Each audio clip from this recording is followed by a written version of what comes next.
welcome back to the Car Pod. This is episode 1.5. We felt that it was appropriate because the first episode wasn't very reminiscent of a podcast structure-wise.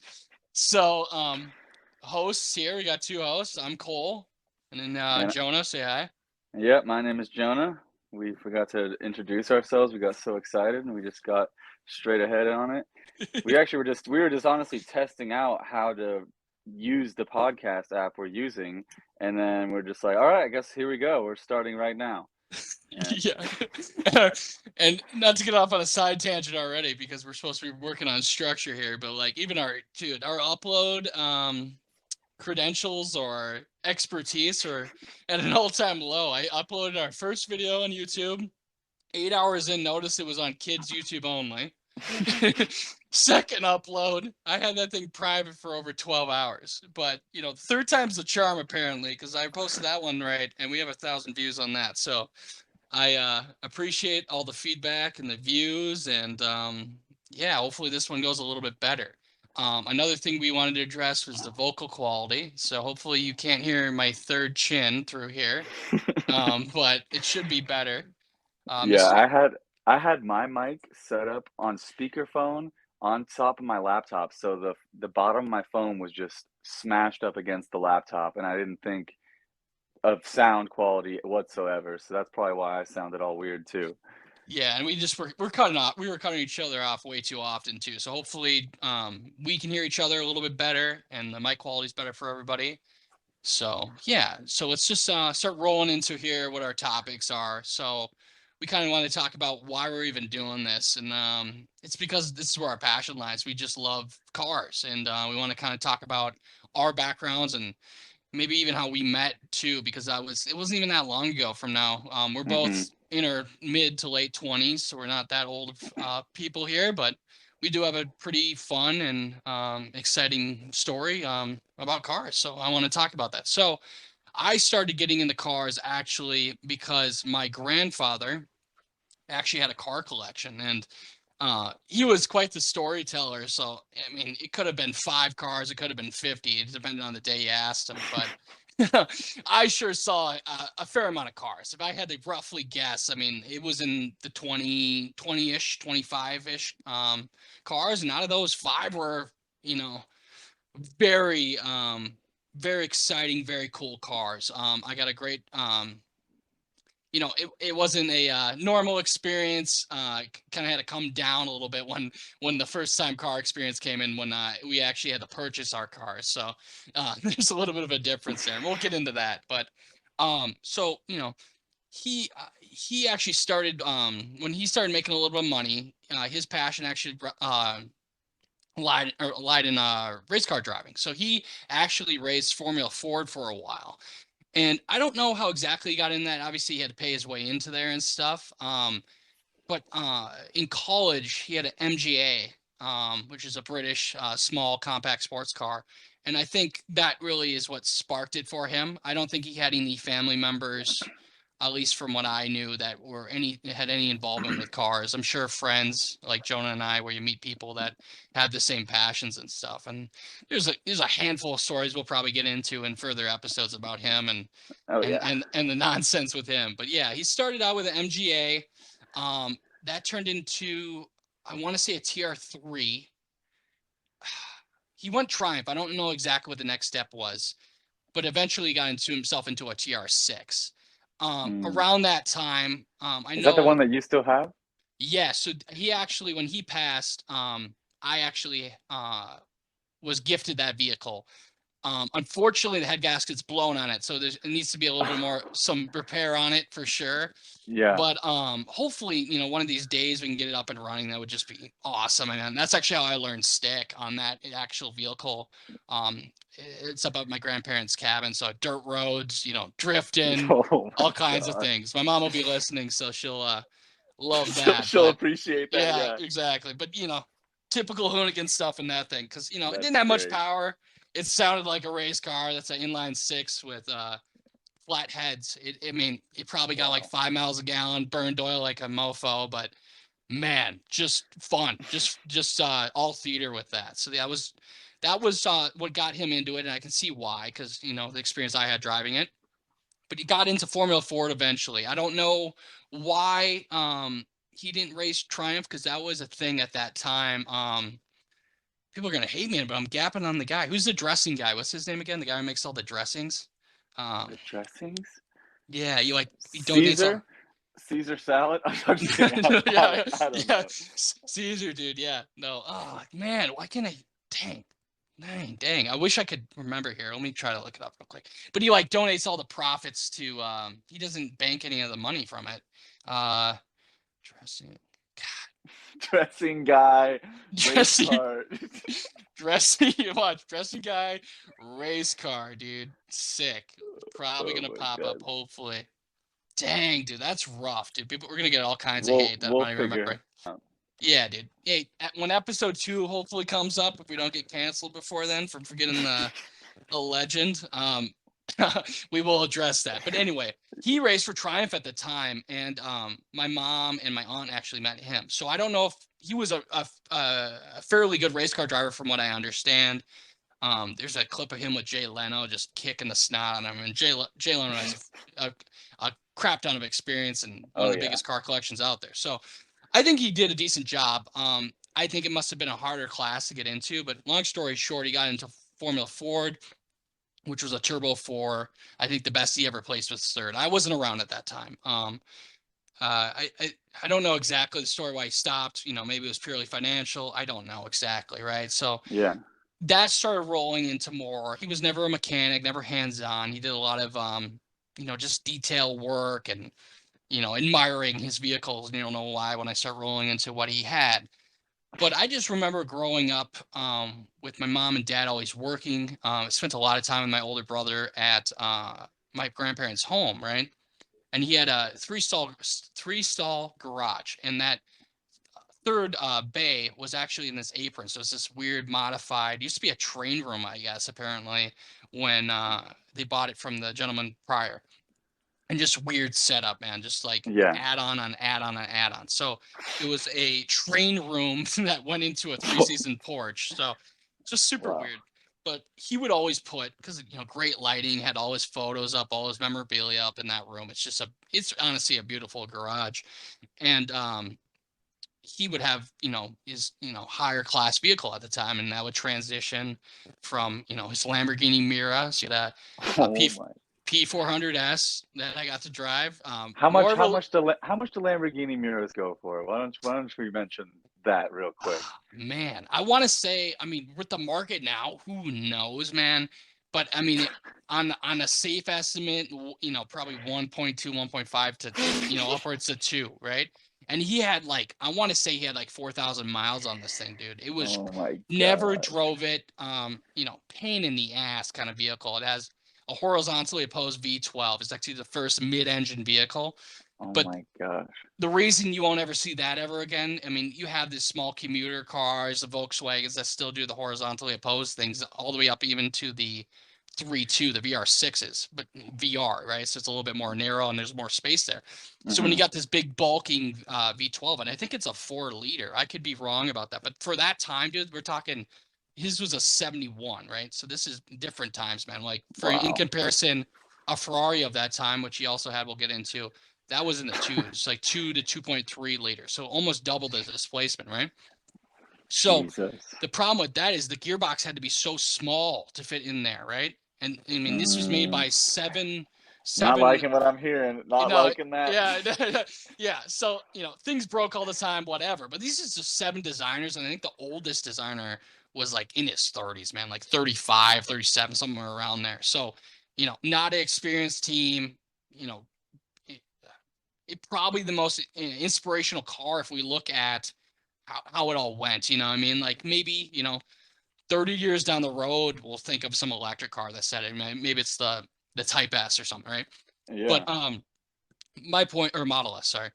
Uh Point being, a lot of new things were going on with that, but it was very hard to drive. The tank was up front, and oh yeah, perfect weight distribution. But the problem is when you're burning gas that fast, that front starts lifting pretty good. So it was notorious for that. Notorious for braking, but man, The, it just sounded insane. ITB's right by your head through a wow. thing of plexiglass. It was absurd, dude. It just, That is absurd. But the fuel tank was in the front of the vehicle? it was in the front of the vehicle. Yeah. That So sounds kind of dangerous if you get into a huge front end collision. yeah, yeah.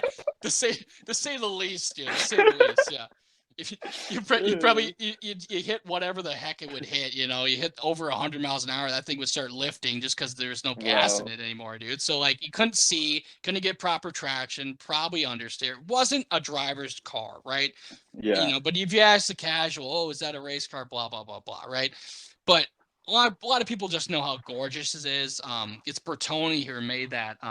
You know, the Countach maybe was a little bit more where things went, more edge, angular, but the Mira is timeless. You still, if you ever see one today, man, like no one's dude, complaining on that thing. look it up. If you guys don't know what the Miura is, it's Lamborghini Muira or what? Is that how you spell it? Yeah, I'm pretty sure MUIRA, and it's the Yeah. P400S. So that actually is the lowest production of the fleet. So there's the P400, P400S, and then there's the SV. And then I Oof. can't think of the dude. Speaking of names, you know, we gotta figure this out next time I start talking because I'm gonna sound like an idiot. But I think his name's like Hota or something. The race car driver at that time. Yeah, dude, it's probably way off. That's not, Way off, dude. it's probably not his name. Not even, All probably of us, not even close, dude. all of So us we're gonna Spanish speakers will be laughing at that name. dude, absolutely, dude. And he's probably a unit, dude. He probably, I mean, just if you're the you know #1 guy who tests all the Lamborghinis at the time, dude, that's just insane. But like there Yeah. was a race car spec vehicle, you know, I don't know how many were made, probably 5 to 15. That's usually what happens when you have to sanction a vehicle. But like that was the rarest. I don't know, you know, much about that, right, or how capable it Mm-mm. was, but from the experience I had with the P400S, I don't care what wing you threw out in or dive plane or whatever you did, right? I mean, it wasn't built in that manner, but just one of the most beautiful cars ever. So that is the car that everyone thought of when they knew my grandpa's like, oh, you're the guy with the mirror, right? And he Yeah, got, but that yeah, sounds about right. that's what happened at those car shows. But his actual baby, which I can attest to because I agree that was his best car, was the no, I'm gapping on the name, dude. The 270 GTS, which is the his 270. Ferrari, which is Oh, okay. I don't and even. I have to look this up. Looks like. yeah, dude, you actually saw the GTB, dude. I remember you went out to dinner. You're in California, so there's some lavish stuff versus I'm in Minnesota. So you'll probably see that short that got 1,000 views where the exhaust is hanging off. That's more Minnesota. Yeah, yeah, yeah. But the GTB is actually the rarer of the two. But long story short, beautiful car, just Yeah. gorgeous car. Um, drives like just amazing, and more of the flat plane crank noise you hear nowadays. The Oh, Lamborghini has more of a brunt, still gorgeous sounding, but I like the Ferrari, more mm-hmm. high pitch, more free revving, Yeah. lighter motor. I mean, it's like half the Man, never been in one. yeah, dude, you have to eventually. You have to I know. eventually. I You got have to it. go to one of those track days and rent one or whatever. Absolutely, dude. I was sick, dude. I was even thinking about that today. I mean, there's a lot of new cars that aren't, you know, just normal, affordable cars. I would love to get some experience with eventually, just to talk about these things, you know, because Yeah, we're for so sure. passionate about it. But Yeah. yeah. So that was his, you know, probably his best car ever. In my, it just is. It was the at the end there when he couldn't drive and stuff, he lost his license because we all get old. But Yeah. I got to drive that a few times, and it was this road by Bush Lake right behind his house, really windy. I was actually on it yesterday. Not driving, but got that kind of flashback, and that's how I wanted to talk, or why I wanted to talk about today. But Yeah. I just got a lot of fun drives, hearing the engine, not that fast, but at that point it doesn't matter. You know what I mean? Yeah, who cares? You got the nice interior. Everything's like hand stitched and it's all like really, really nice wood and leather. And it's just like you're driving around in in a work of art. If I can only imagine. Absolutely, dude. And when you have these ITBs and carbs, etc., it's not fuel Hmm. injection back then. There's just it's gross, but like when you smell, that old leather, that old gasoline, dude, it's like, it just Yes. gets you in that mindset. You're like, dang, dude, those were the Yeah. times. Just it makes it special. It makes it so special when it does it like that. When you smell it and you hear it and it rumbles in your chest, you're like, wow, what a car! I've yeah, seen that before. yeah, and like, I mean, you've even owned some, and we'll get into that eventually. You have that era still, before it all ended, So Hmm. we can talk on that too. But yeah, I mean, I don't want to go on forever. I mean, he had some Jags, he had all kinds of cars. Yeah, But that's where it all started. Just looking up to him, he was a huge inspiration. If I had a hero or idolized anybody, it was definitely him.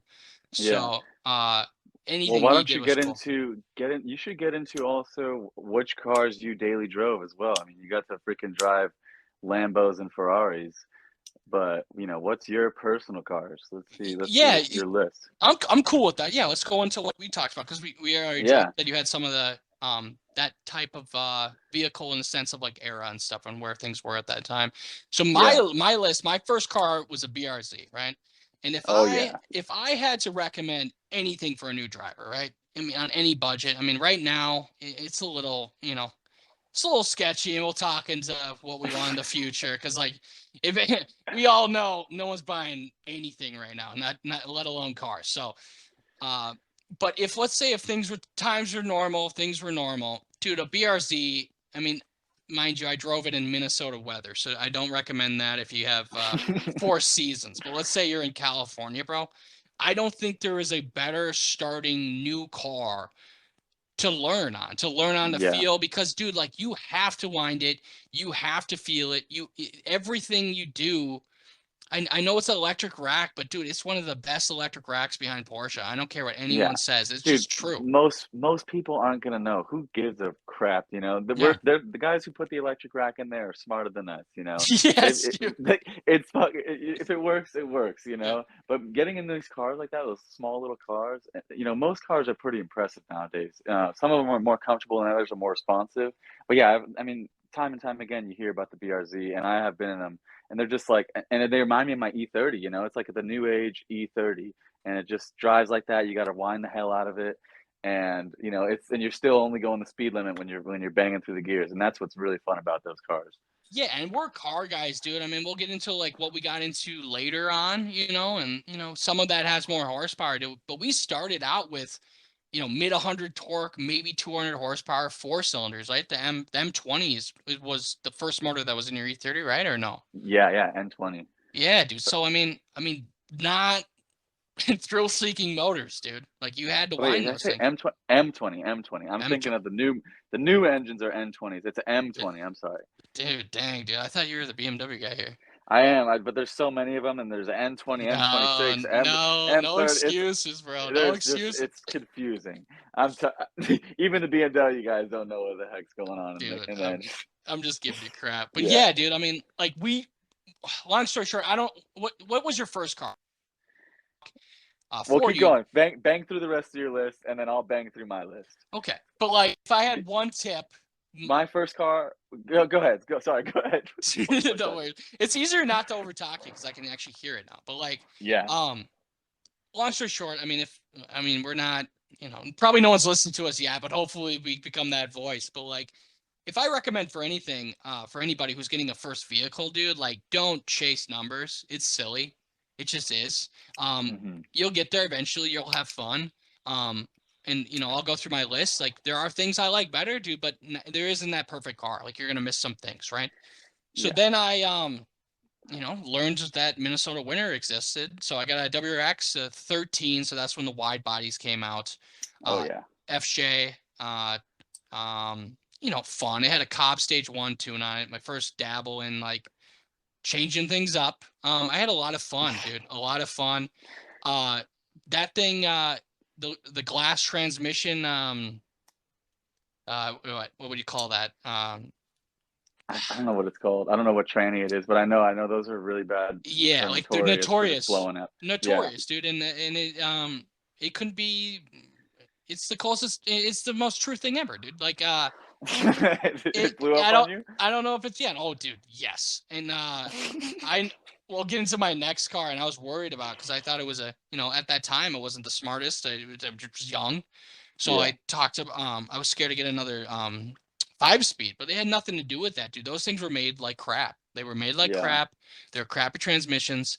The motors were strong. They sounded great coming from a BRZ, getting into a unequal length headers and having that rumble and stuff. It made it very fun. Having the 4-wheel drive hit a little bit different. But Hmm. I mean, the rack was light. There wasn't any feel. It was nice to have the extra cargo space. I had the hatch, which is, I don't care what anybody says, that's still the best looking, dude. The hatch is Yes, still the best looking. And 100%. I think in future episodes we'll kind of talk about the duds that are coming up.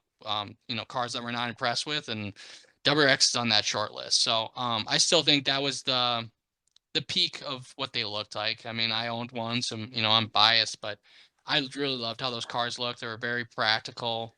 Everything about it was very cool. The steering, no feel light, really hated that.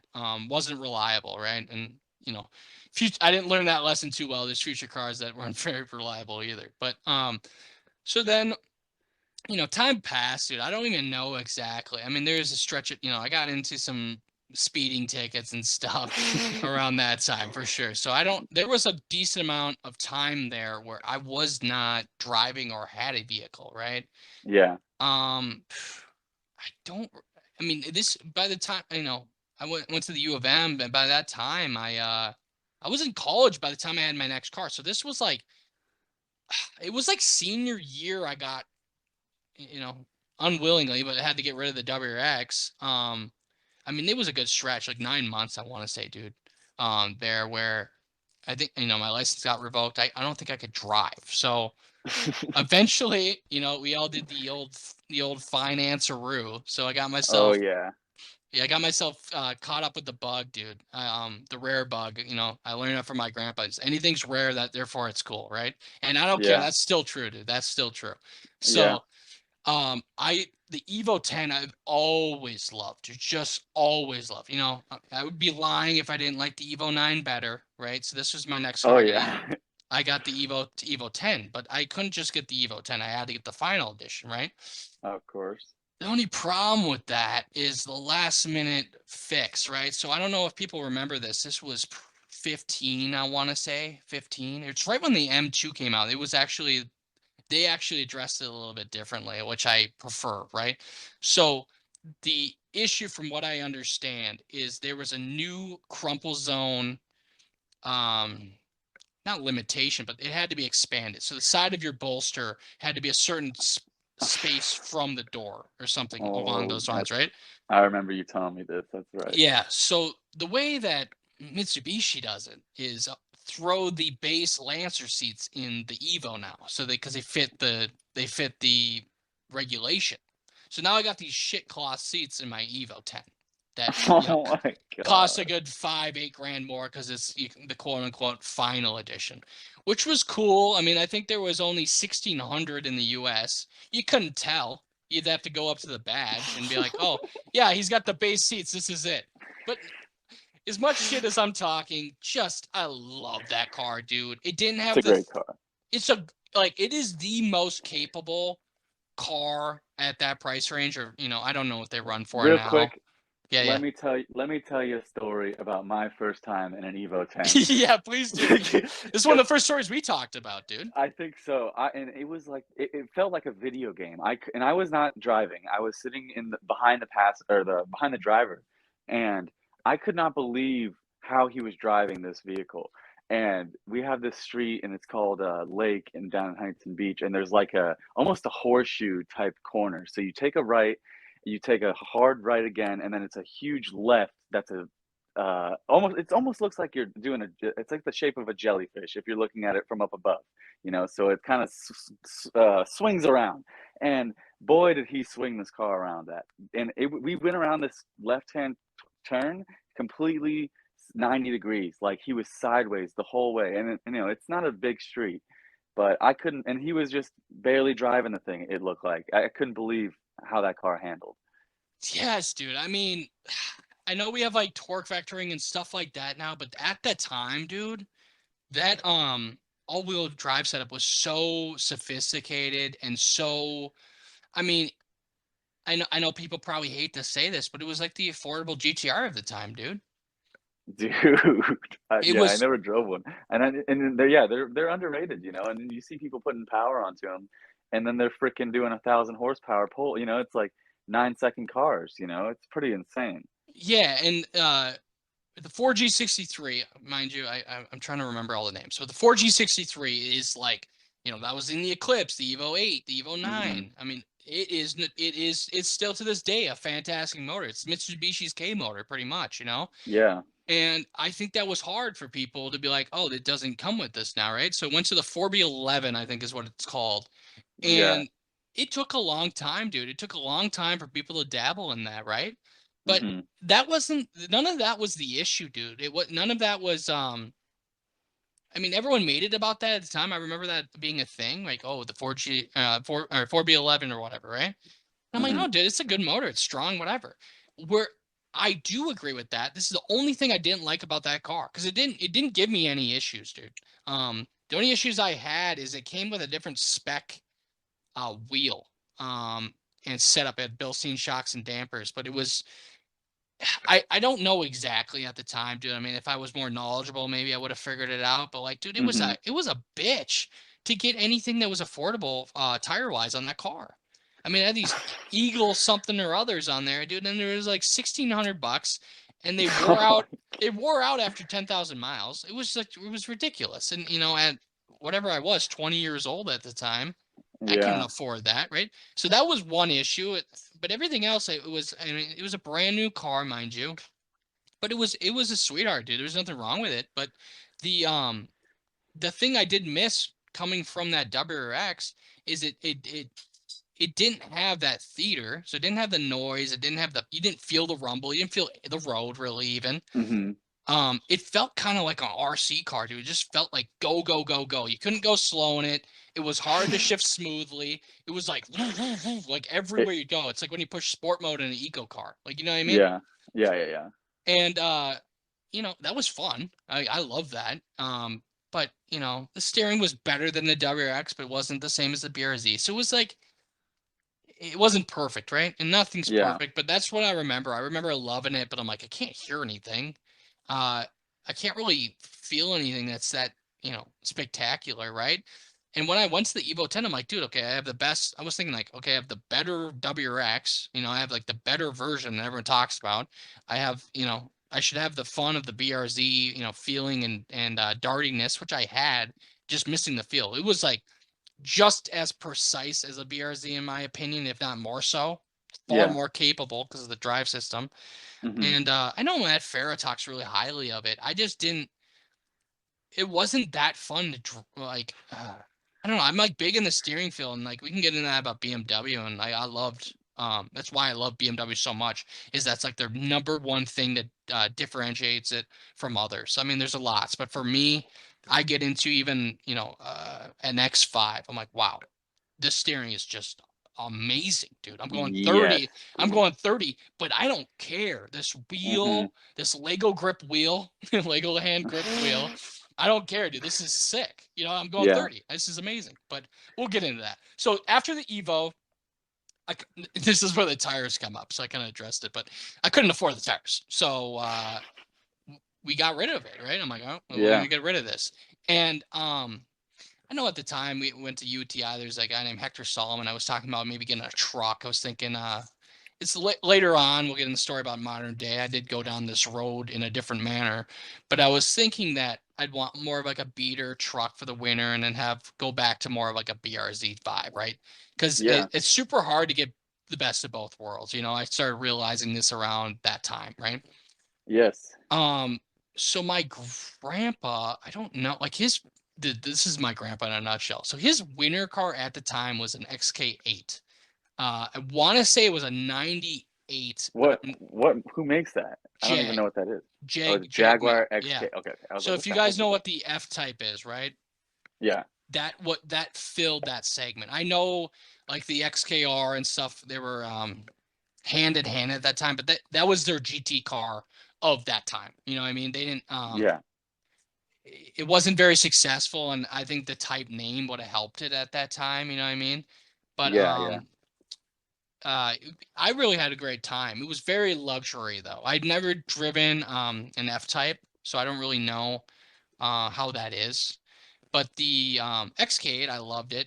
It attracted a bunch of 70 and 80-year-olds. They love that, you know. It was in Yeah. this British racing green. It's a beautiful car. But that was his winter car. He had winter tires on that, still rear-wheel drive, automatic, just smooth. But like, you know, that's just my grandpa. He's like, he's form over function. You know what I mean? So, Yeah, yeah. so then they kind of bought me some time. Something happened to that. I want to say one of the bearings went or something crazy, dude. I think the front right wheel locked up. I don't exactly remember Yeah. what that was all about at the time. You know, this was prior to UTI, right? Yeah, yeah, yeah. When you don't know, you don't know. You don't know, you don't know. And you know, sometimes you still don't know. We can talk about, you know, newer Yes. cars that I still have no idea what's going on. So, Hmm. um, so sorry, the story is long in the tooth, It's but okay. No, no, it's fine, dude. yeah, I'm just trying to get to where I'm at. So like at this time, so the XKA broke. I started changing up what I wanted to do in my career. I went to school for journalism. I wasn't feeling it, a hard path, you know. It kind of comes full circle because in a sense we're kind of doing that right now, you know. So like what Yeah. I wanted to do, where my passion lies still to this day, is talking about cars, and I'm glad I went down this path because I met you, and we can talk about that. And it feels good, dude. It feels good to talk about what we always talk about. But Yeah. so so we went to UTI, got through that. Um, Still had the Evo in the garage, right? That's Wasn't right. lo- That's right. wasn't losing much value, dude, as you imagine. It's Hmm. a super rare car. It just matters who the buyer is, right? Yeah. COVID hit, dude, and COVID now in cars doesn't work, but COVID when I was looking for a car in March of 2020 really worked out for me. So Yeah. I lowballed the crap out of a GT 350, and this is where it's funny. Yeah, Mustang Mustang GT3. GT 350, right? Always was like, oh, like I was the guy who was like, oh fuck, right? Hated American cars, but that was the car I'm like, if I went American, bro, it'd be a GT 350. Dude, And I what a was car. riding, I was riding the high of Hector Solomon, who was gonna sell me that truck. He changed my whole mind, dude. I know he hated Fords, but he changed my whole mind and perspective on American cars. Like I really respected what he had to say. Yeah. And I'm like, dude, fuck a Ford, fuck anything American. You know what I mean? But I'm Yeah. like, dude, when I saw that car, I mean, I had a post. I mean, I can go back to it. It's really funny looking at those timeline photos that pop up from like 5 years ago. Yeah. I'm like, most beautiful Mustang ever, right? Like so much Dude, before. that's right. You Yeah. posted a picture of it before you owned it, and then you posted the real thing. That's Yes. right. Yeah, dude. And the best part about this, the car I have now, I even posted it prior to that Mustang. So this is where it's even funny. Wow. Oh, I think, that's right. yes, dude. I posted that a lot, like 17, dude. Dude, that's Yeah. crazy. So That's right. so at the time I'm like, dude, like I was even like I wasn't looking, dude. It was like I was looking for a Focus RS, right? Like That's right. Kind of the Evo vibe, but American. Bro, I was okay, real quick. Yeah, I yeah, was no out worries, bro. and I was out at UTI doing BMW training, and you Yes, called me to yes, check yes, out this Ford Focus. We go in the Ford Focus. I don't know if you remember. We go in the Ford yes. Focus. The guy is driving and he's mobbing and he's talking to me, and he almost hits the median of something. So he got so close and literally just turns it away. Thankfully, it's a responsive car, Yeah. but I was just like, all right, I'm ready to get out of this car now. And I just thought that was a funny thing that happened. He just almost literally crashed the crap out of his car, the car that we're going to check out. Yeah, And yeah, just just was trying to sell the car way too hard, right? yeah, Just way dude. too hard. He's like, dude, so capable, but like Yeah, everyone's a race car driver until you hit a median or a wall or die, you know? So yes, it's like, yes, and that's a good rule of thumb. Like you're not as good as you think you are in a lot of attributes of life, you know? 100%, So 100%. that didn't work out because he was, you know, it was some lease through a bank. It was like some weird finagling, you know what I mean? Like we all Yeah, yeah, so I would have to go through the bank and buy it through the bank, and at the end of the day, it wasn't a good deal anymore. You know what I mean? yeah. You're like, fuck this. He was just trying to get out of something he couldn't pay for. I think He is probably, well, he probably owed whatever. I don't know how much you're buying it for. He yeah, probably owed like 15 and you're buying it for 20. So he makes 5 grand and gets out of his fucking car, you know? yeah. And I So, didn't. Sorry, what were you saying? so I was gonna say something like that. Yeah, dude. And as a buyer, why would you want to put yourself in that? Like, you're gonna get gypped first off, and then you're Hmm. tied up with this bank that you don't even know. This was a California car, no? I think it was an Arizona car. Yeah, Arizona. Arizona car. Okay, yeah. Yeah, You're right. You're right. but still, yeah. Yeah, I didn't want to be tied up with some bank I didn't know. I mean, I probably could have figured it out. I mean, I'm not in financials. Someone could probably tell me otherwise, but You would have had to figure out the bank. You would have had to figure out transporting it back to your home state, which is Minnesota. I don't know if you want everyone to know that, yeah, but that would have been all this extra stuff too. So yeah, it just didn't make sense. yeah, dude, it didn't, right? So Yeah, no, then it didn't. this is where it gets really funny. Okay, I drove, dude.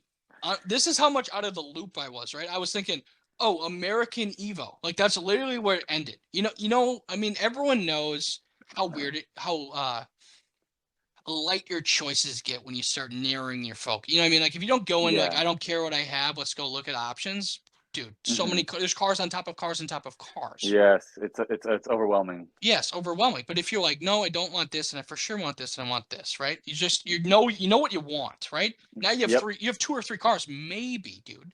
And then most of the time they're old cars or older. You know what I mean? Like they're not new cars. So Hmm. you gotta find a good spec, and we can talk about this later on too. It might be a good topic talking about what you should look out for when looking for used. Yeah. Um, but with that said, so I went to some dealership out by me. I think it was like White Bear or something, right? Eventually I got there. I don't know where I went prior. I went to three or four locations and a couple with some buddies and my brother and stuff. And dude, like they were, I'm not gonna lie, those things are fun, dude. Like you sit a little too high.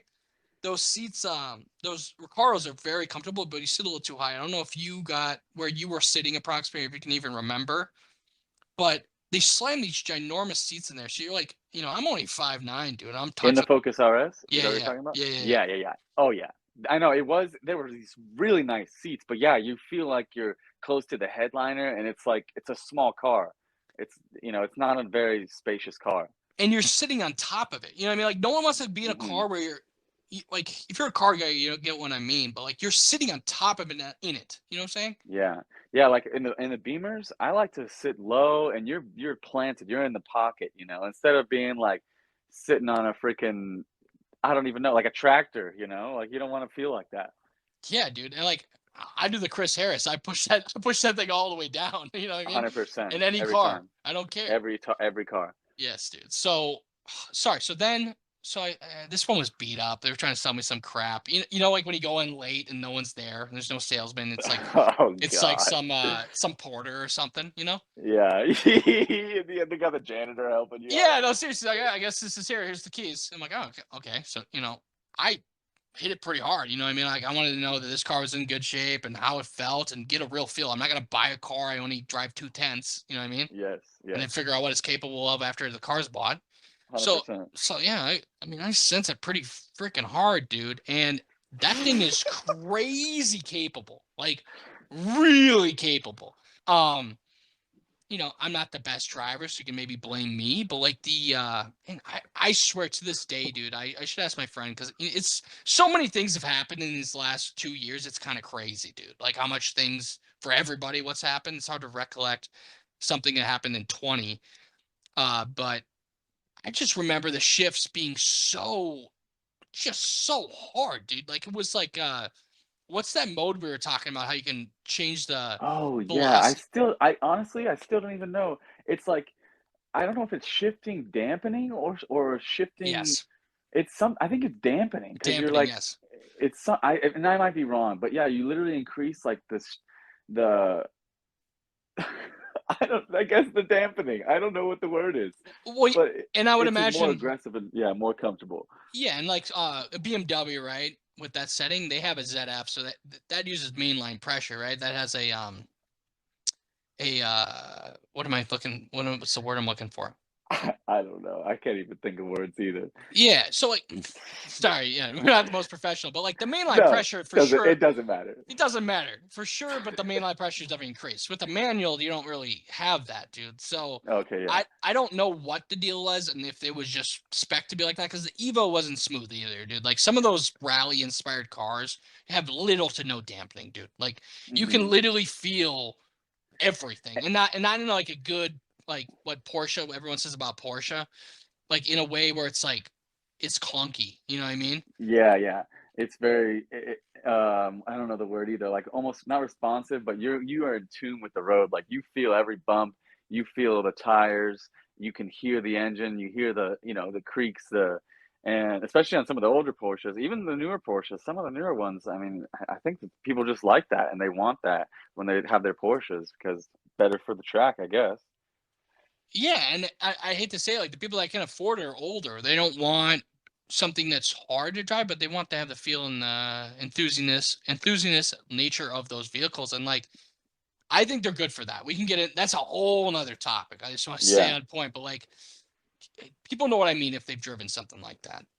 Or just an old tractor, even I would imagine it's pretty similar to what I'm saying. But the thing is how you have to drive those things is you have to let off the gas and then go into the gear. You know what I'm saying? Like obviously you have to Mm. do that regardless, but it's like a big like, okay, I'm fully off the gas. Okay, the clutch is in. Okay, I'm in gear. All right, we can go. You know what I'm saying? I noticed that actually, yeah, or else you're gonna grind the hell Yeah. out of the gears. You Yes. 100% will.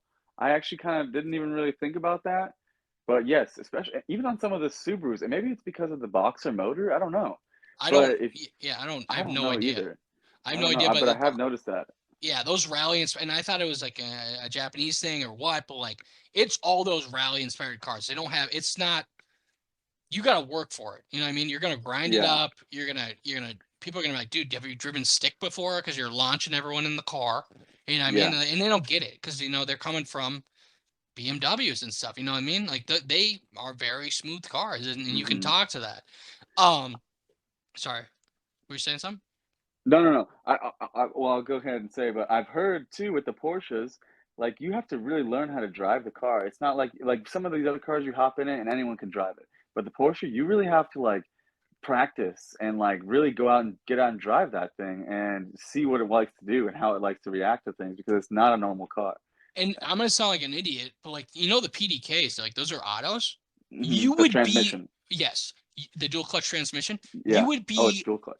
you would be astonished at how much throttle input you have to put in first gear to get it even to roll. You know what I mean? Like Yeah.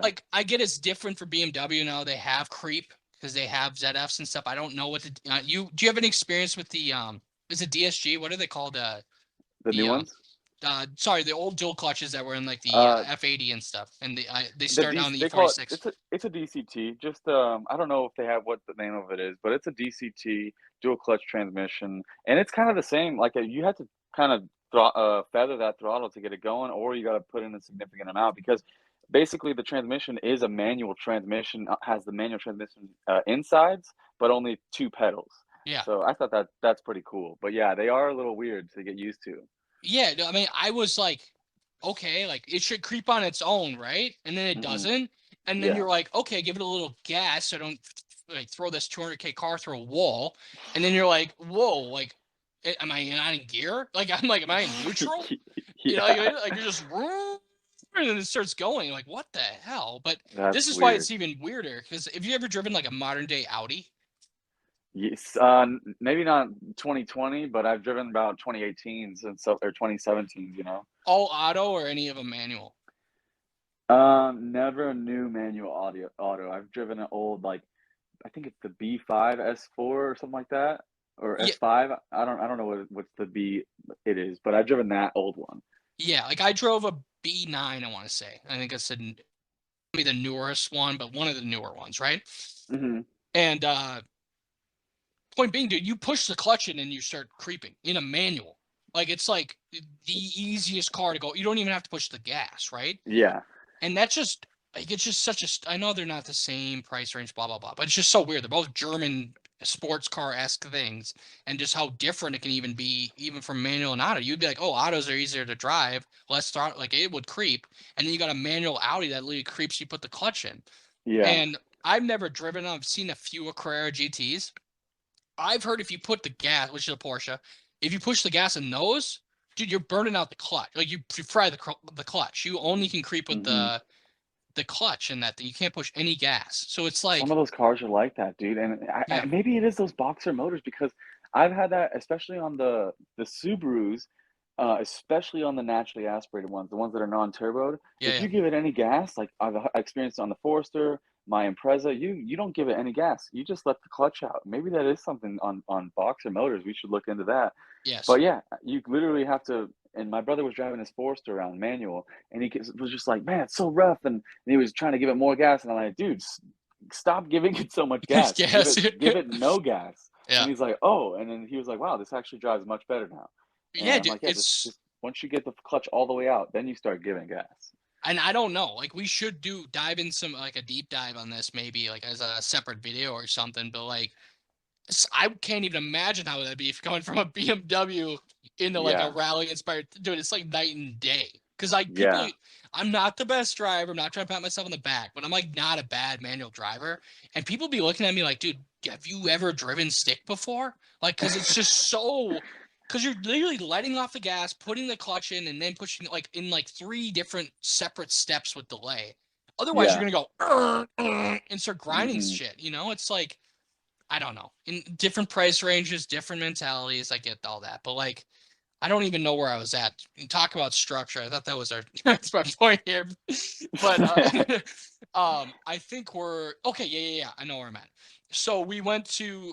So I drove a couple Ford Focus RSs. The only feedback I really had, I've only had 2 or 3 drives in one of them. Just looking at separate cars, right? Yeah. High seating position.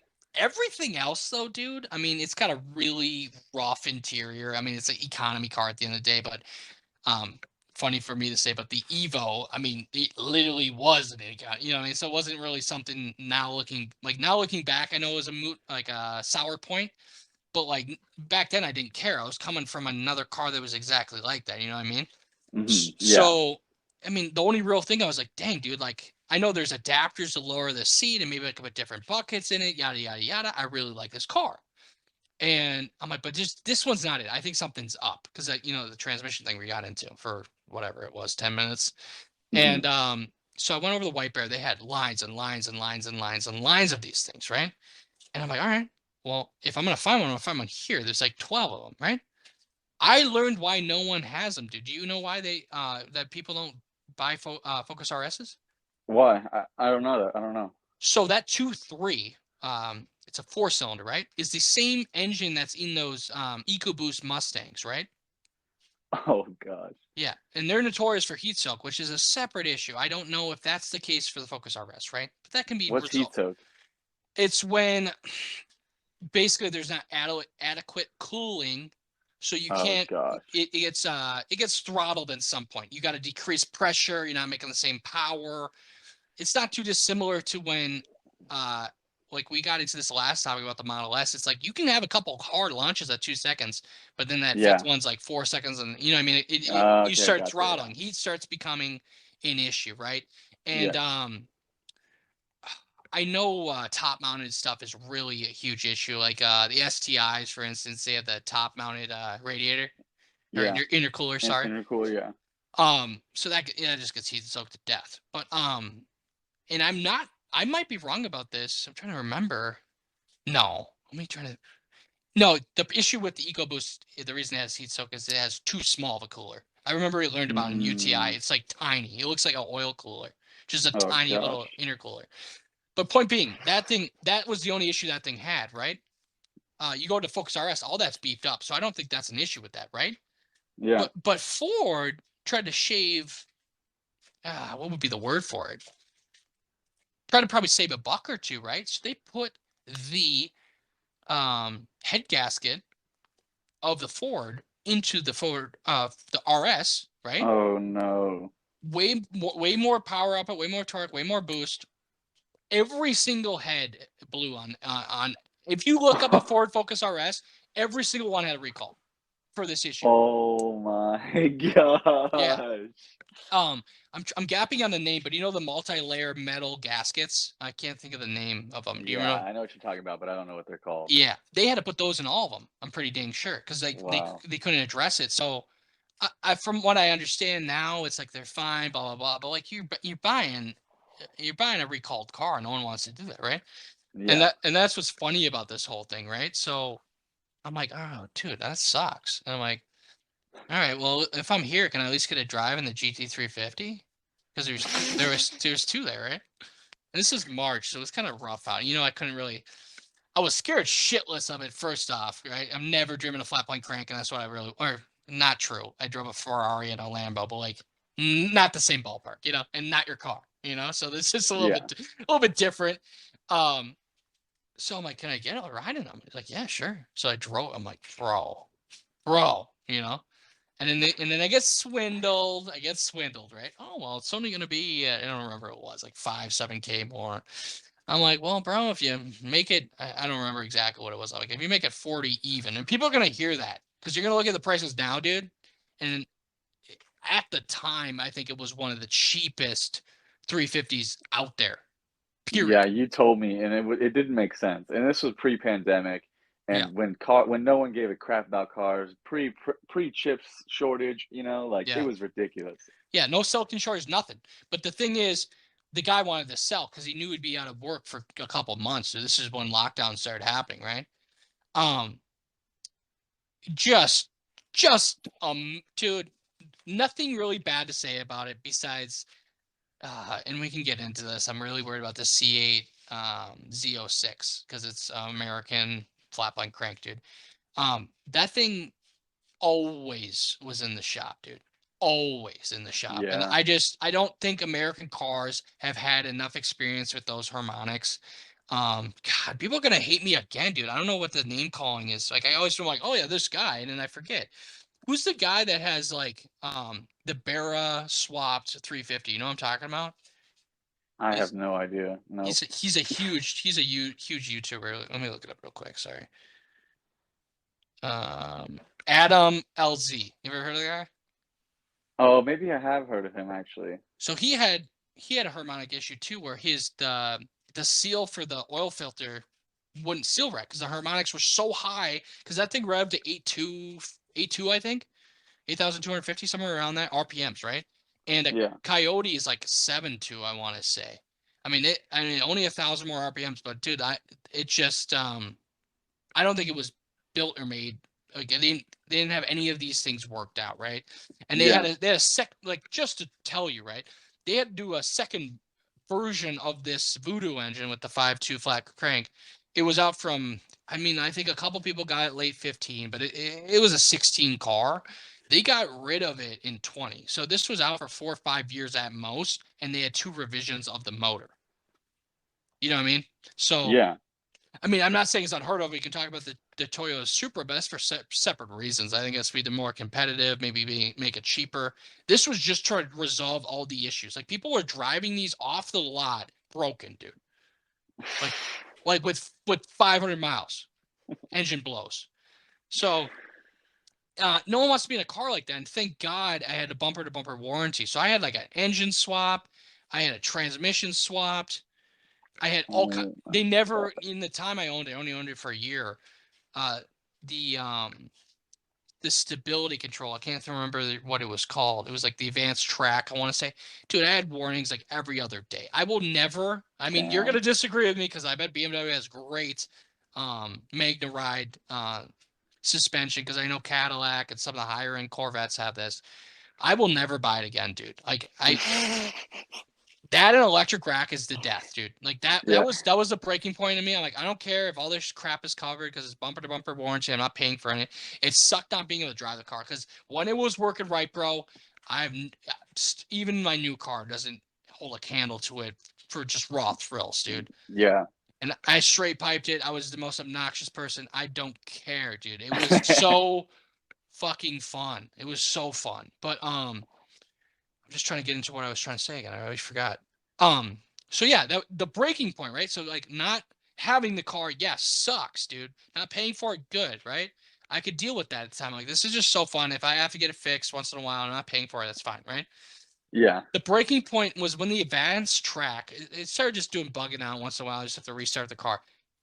In combination with that electric rack, I hope we get another GT350 owner on here, and because some of them weren't spec'd with this, so maybe this isn't an issue for all of them. But with the MagneRide suspension on it, it would do something funny, and it was probably part of the same system, probably on the same computer. I don't know, but it would lock up that electric steering rack, bro. Like lock it up. Oh my Not make god. it heavy, not give it assistance, lock it up.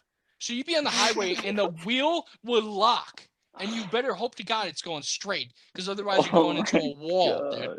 Yes, dude. So That sounds scary. It scary. happened 3 times. Never could fix it. I'm like, I have no faith in this. Like, I brought it back. Every time I would do it, I would like poop my pants and be like, I'm gonna die.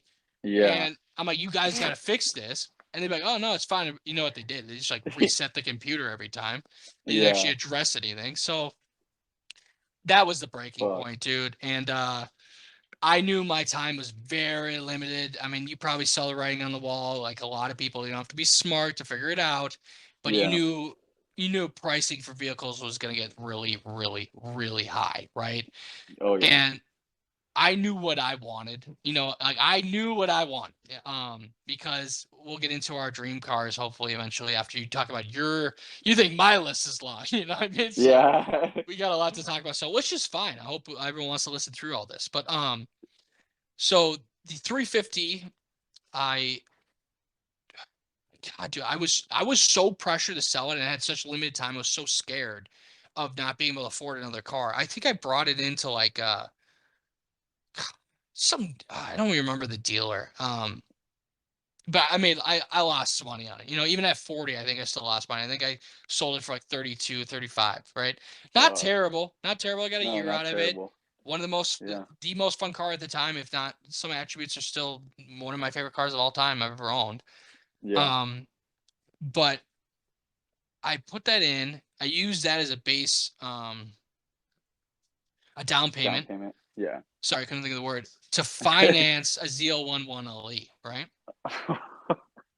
Really stupid shit, but like I wanted it and I'm not mad about it, dude. Because at the Yeah. timing, this is where it's crazy. So you thought I got a good deal on a 350. I got a ZL11 LE sub 60K, dude. Um, you guys can all, if you want to, look it up online. Try to find one for right, or even remotely close to that, right? So I'm not mad about Yeah. it. It's I'm not mad not about it. possible. Has never caused me a single problem. Only had it 1 year.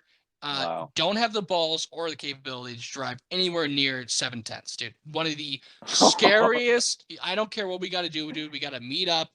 You Yeah. have to drive this thing. Just lethal, dude.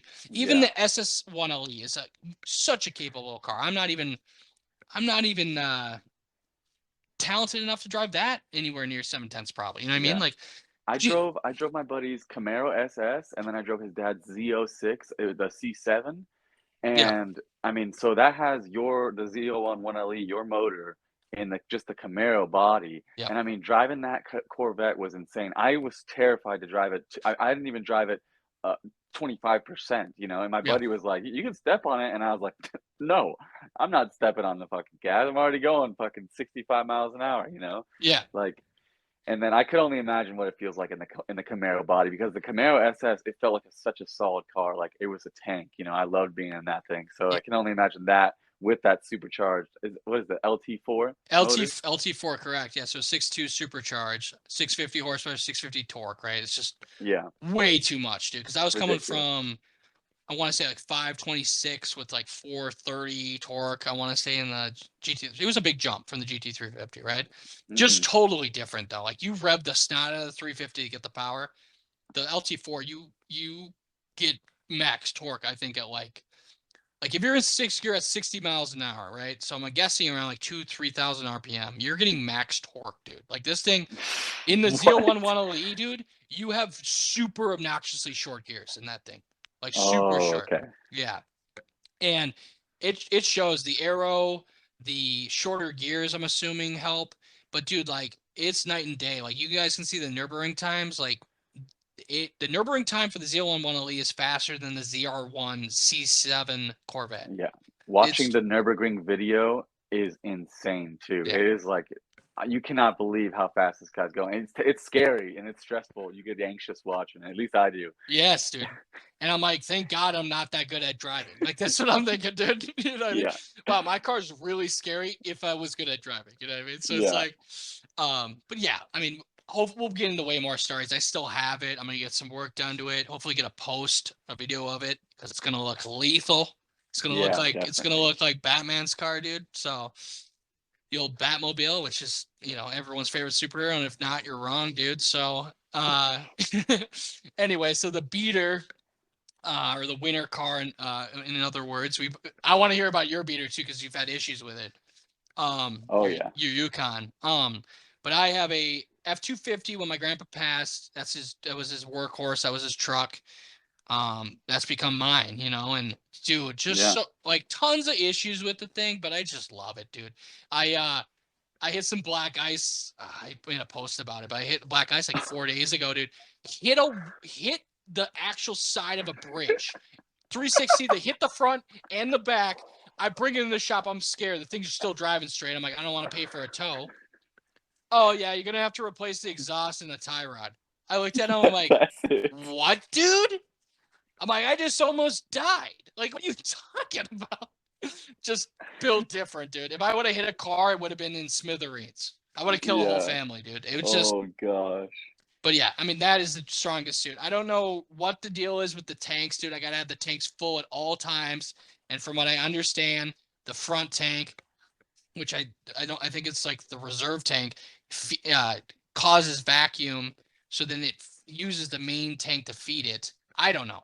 I've heard so much nonsense that I don't even know. Like at the end of the day, I'm gonna have to get underneath it and I'm gonna have to figure it out because it's driving me nuts. But Yeah. like, I'll be mobbing 60 miles an hour on a highway, which is mobbing in that. Trust me, dude. I don't care what anyone says. No one has the balls to go over 60 in that thing.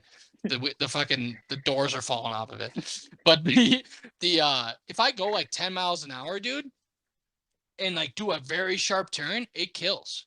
And I've only come up with two theories, and hopefully someone smarter than both of us It can turns figure it out. off. It just kills, dude. It doesn't get fuel, it kills. And it's a weak motor, dude. It wasn't taken care of. But if it's holding enough compression to go 60 and mob and be responsive, I don't think it's that weak, right?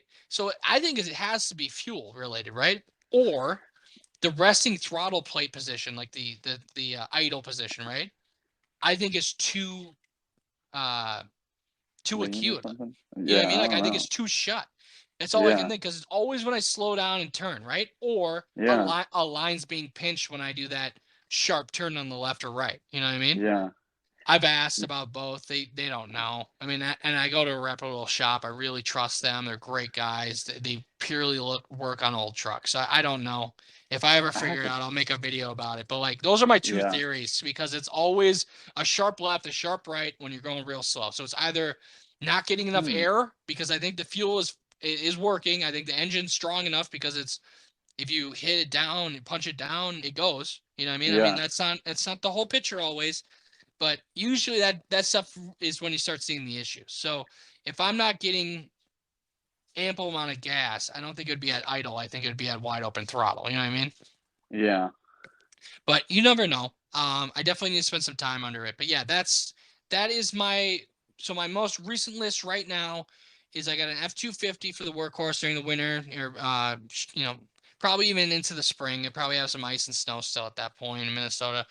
And then hopefully I can get the ZL 110 out when things start warming up. But that's my list now, and Nice, I dude. wasted a lot of time on that. I want to get into yours because your list is even longer, dude. So Yeah, I'll breeze through mine. Some of your stories were, kind of mandatory though. You have a lot of special cars and some cool topics that we got to cover. So, but we'll just start right into my list. When I had to think about all the cars, I could not believe how many cars there were. But let's just go right started. So when I was 16, my actually, I got my brother's car because he was 3 years older than me. He was driving a 1989 Jeep Wrangler with a manual transmission, and my dad got that all nice and done up for him. And then I got the base. Oh, funny story. Basically, my brother got the car taken away from him when he was 17, and so my dad was just like, "Yep, nope, fuck you, my car again," yeah, yeah, and took the car away. And then my grandpa ended up buying my brother a Subaru, and that's a whole nother story. So my brother bought a Subaru later to drive around. And when I turned 16, he gave me the Jeep, and yeah, I started driving the Jeep. And then when I turned 17, my dad took the Jeep away from me and was like, "Yeah, fuck you, taking the Jeep back." yeah. And then my grandpa bought me my second car, which was a 2015 Subaru Impreza wagon. and it was the slow one, but I drove the dog shit out of that car. Yeah, yeah. Wait, And do those Imprezas still all-wheel drive, or is that a front-wheel drive car? it was all-wheel drive, but it was front-wheel drive bias. So I think it Yeah. was like 60/40 front-wheel drive bias. Okay. Um, but I mean, I loved driving. It was so fun and it was so light. It was easy to drive. It had cold AC. I had my Bluetooth or maybe not Bluetooth, but an aux cord. Yeah. It was great. And I actually crashed that car because I didn't, this is, back when I didn't know anything about cars. Yeah. Yeah. And I would literally go, I would drive like such a madman because I was a crazy teenage kid. Yeah. And I would go, like, say I'm approaching a stoplight and I have to turn right. I'm in fourth gear. I would go all the way to where the dotted lines are, like where you're like getting to the bike lane pretty much to turn right. I would just go from fourth to second, drop the clutch, and just turn right. And I would burn up the tire. I burned up the tire so fast that I actually was on my way to LA in the rain and I crashed my car while I was Oh. driving for work in the rain, and it was classic. And oh, so I basically I slammed on the brakes. I had no traction. I hit some lady in a Toyota Matrix or something. I was either hit her, hit the median and spin out, or hit this Benz. And I was like, well, I guess I'm hitting this Toyota. And I rear-ended her.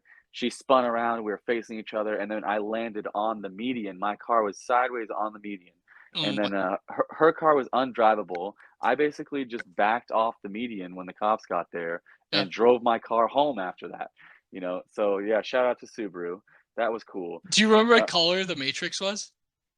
um, Yeah, I yeah. I don't, was gonna tell the story. I So don't.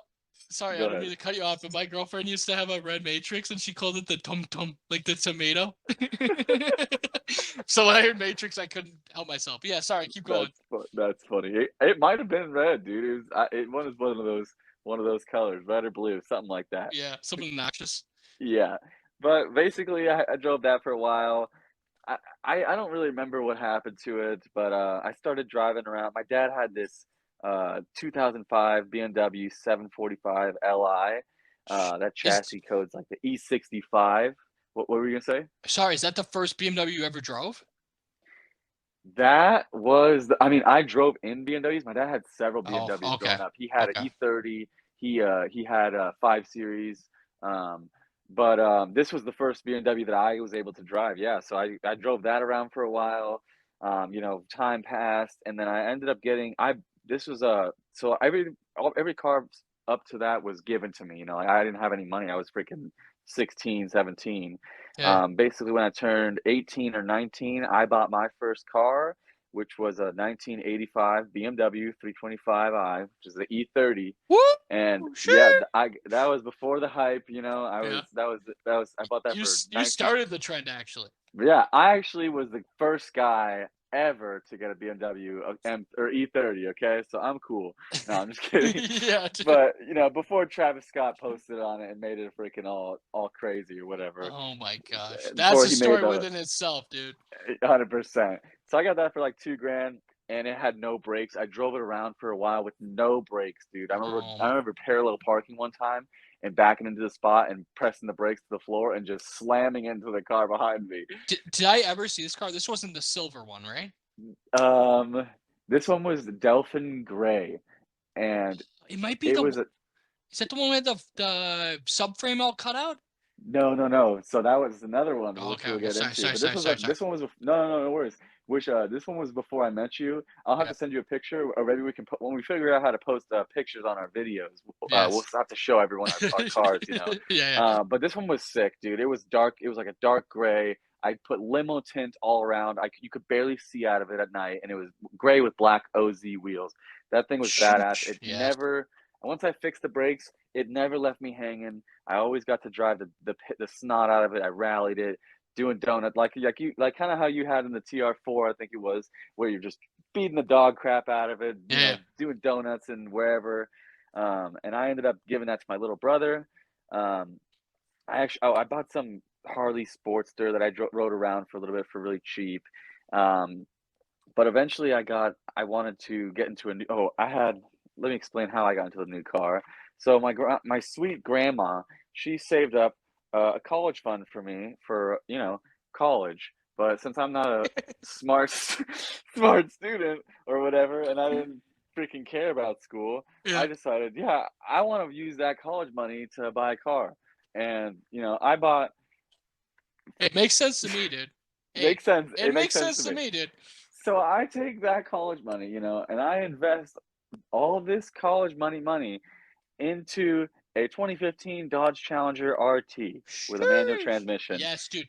This is the one your mom ended up with eventually, right? This one? Yes, yes. Yes, dude. Sick. Super sick. And it is sick, and it's not the SRT, Yeah. but I mean, we drove the SRT first, which was a huge mistake because that thing we went 0 to 60 miles. We went 0 to 60 miles an hour. No, I think it was 0 to 80. I think my mom went 0 to like 80 miles an hour in first gear, and then she shifted to second and kept going. Or Dude, maybe it was 0 to 60 in first. dude, I wouldn't doubt that because I know we'll get into like future cars. I don't mean to cut you off. Sorry, bro. There's just so many things No, I could talk about. Like my dream car is a Viper, a 5th gen. And I know that thing's I think all Vipers are notorious. Like so SRT are yes, for long first gears, dude. dude, they have and you've seen those videos where they have those 1,000 horsepower Vipers. Even those, like when they're going each gear, they're going so like I don't even know how many miles per hour they're going in each gear, Yeah. but it is way. They have really really long gears, and they're just Yes. 0 to 60 in first, then they shifted, they're going 90, then they shifted, they're going 140. It's Yeah. like it's unbelievable. It's insane. And it's not like it's bogged down. Like that's just how much torque those things have. You know what I mean? So Yeah. yeah. Sorry, I Es- don't want I es- mean to cut you off. And then no, no, especially those Vipers though. yeah, exactly. The 750, sorry, go back to that one. Was that a V8? Because the The 760s are the the seven V12. the 7 series. Yeah, yeah, yeah. It was the 745. So it had the Yeah. Okay. V8. Okay. Um, and that gave us some trouble here and there. But that was a story for another time. There was a Yeah, lot yeah. of issues. But basically, I had the Challenger. I drove that around and I had the E30 at the same time actually. So I would kind of, me and my mom would switch off here and there. And eventually, I was like, I don't remember what got me into it.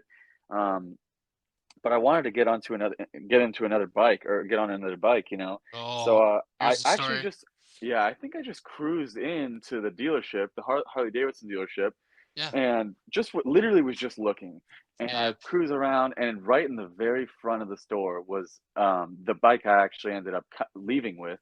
Um, but it was a 2017 Harley Davidson Lowrider S, and this was in 2016, I believe, like at the end of 2016. So this was a brand new model, Yeah. and it was.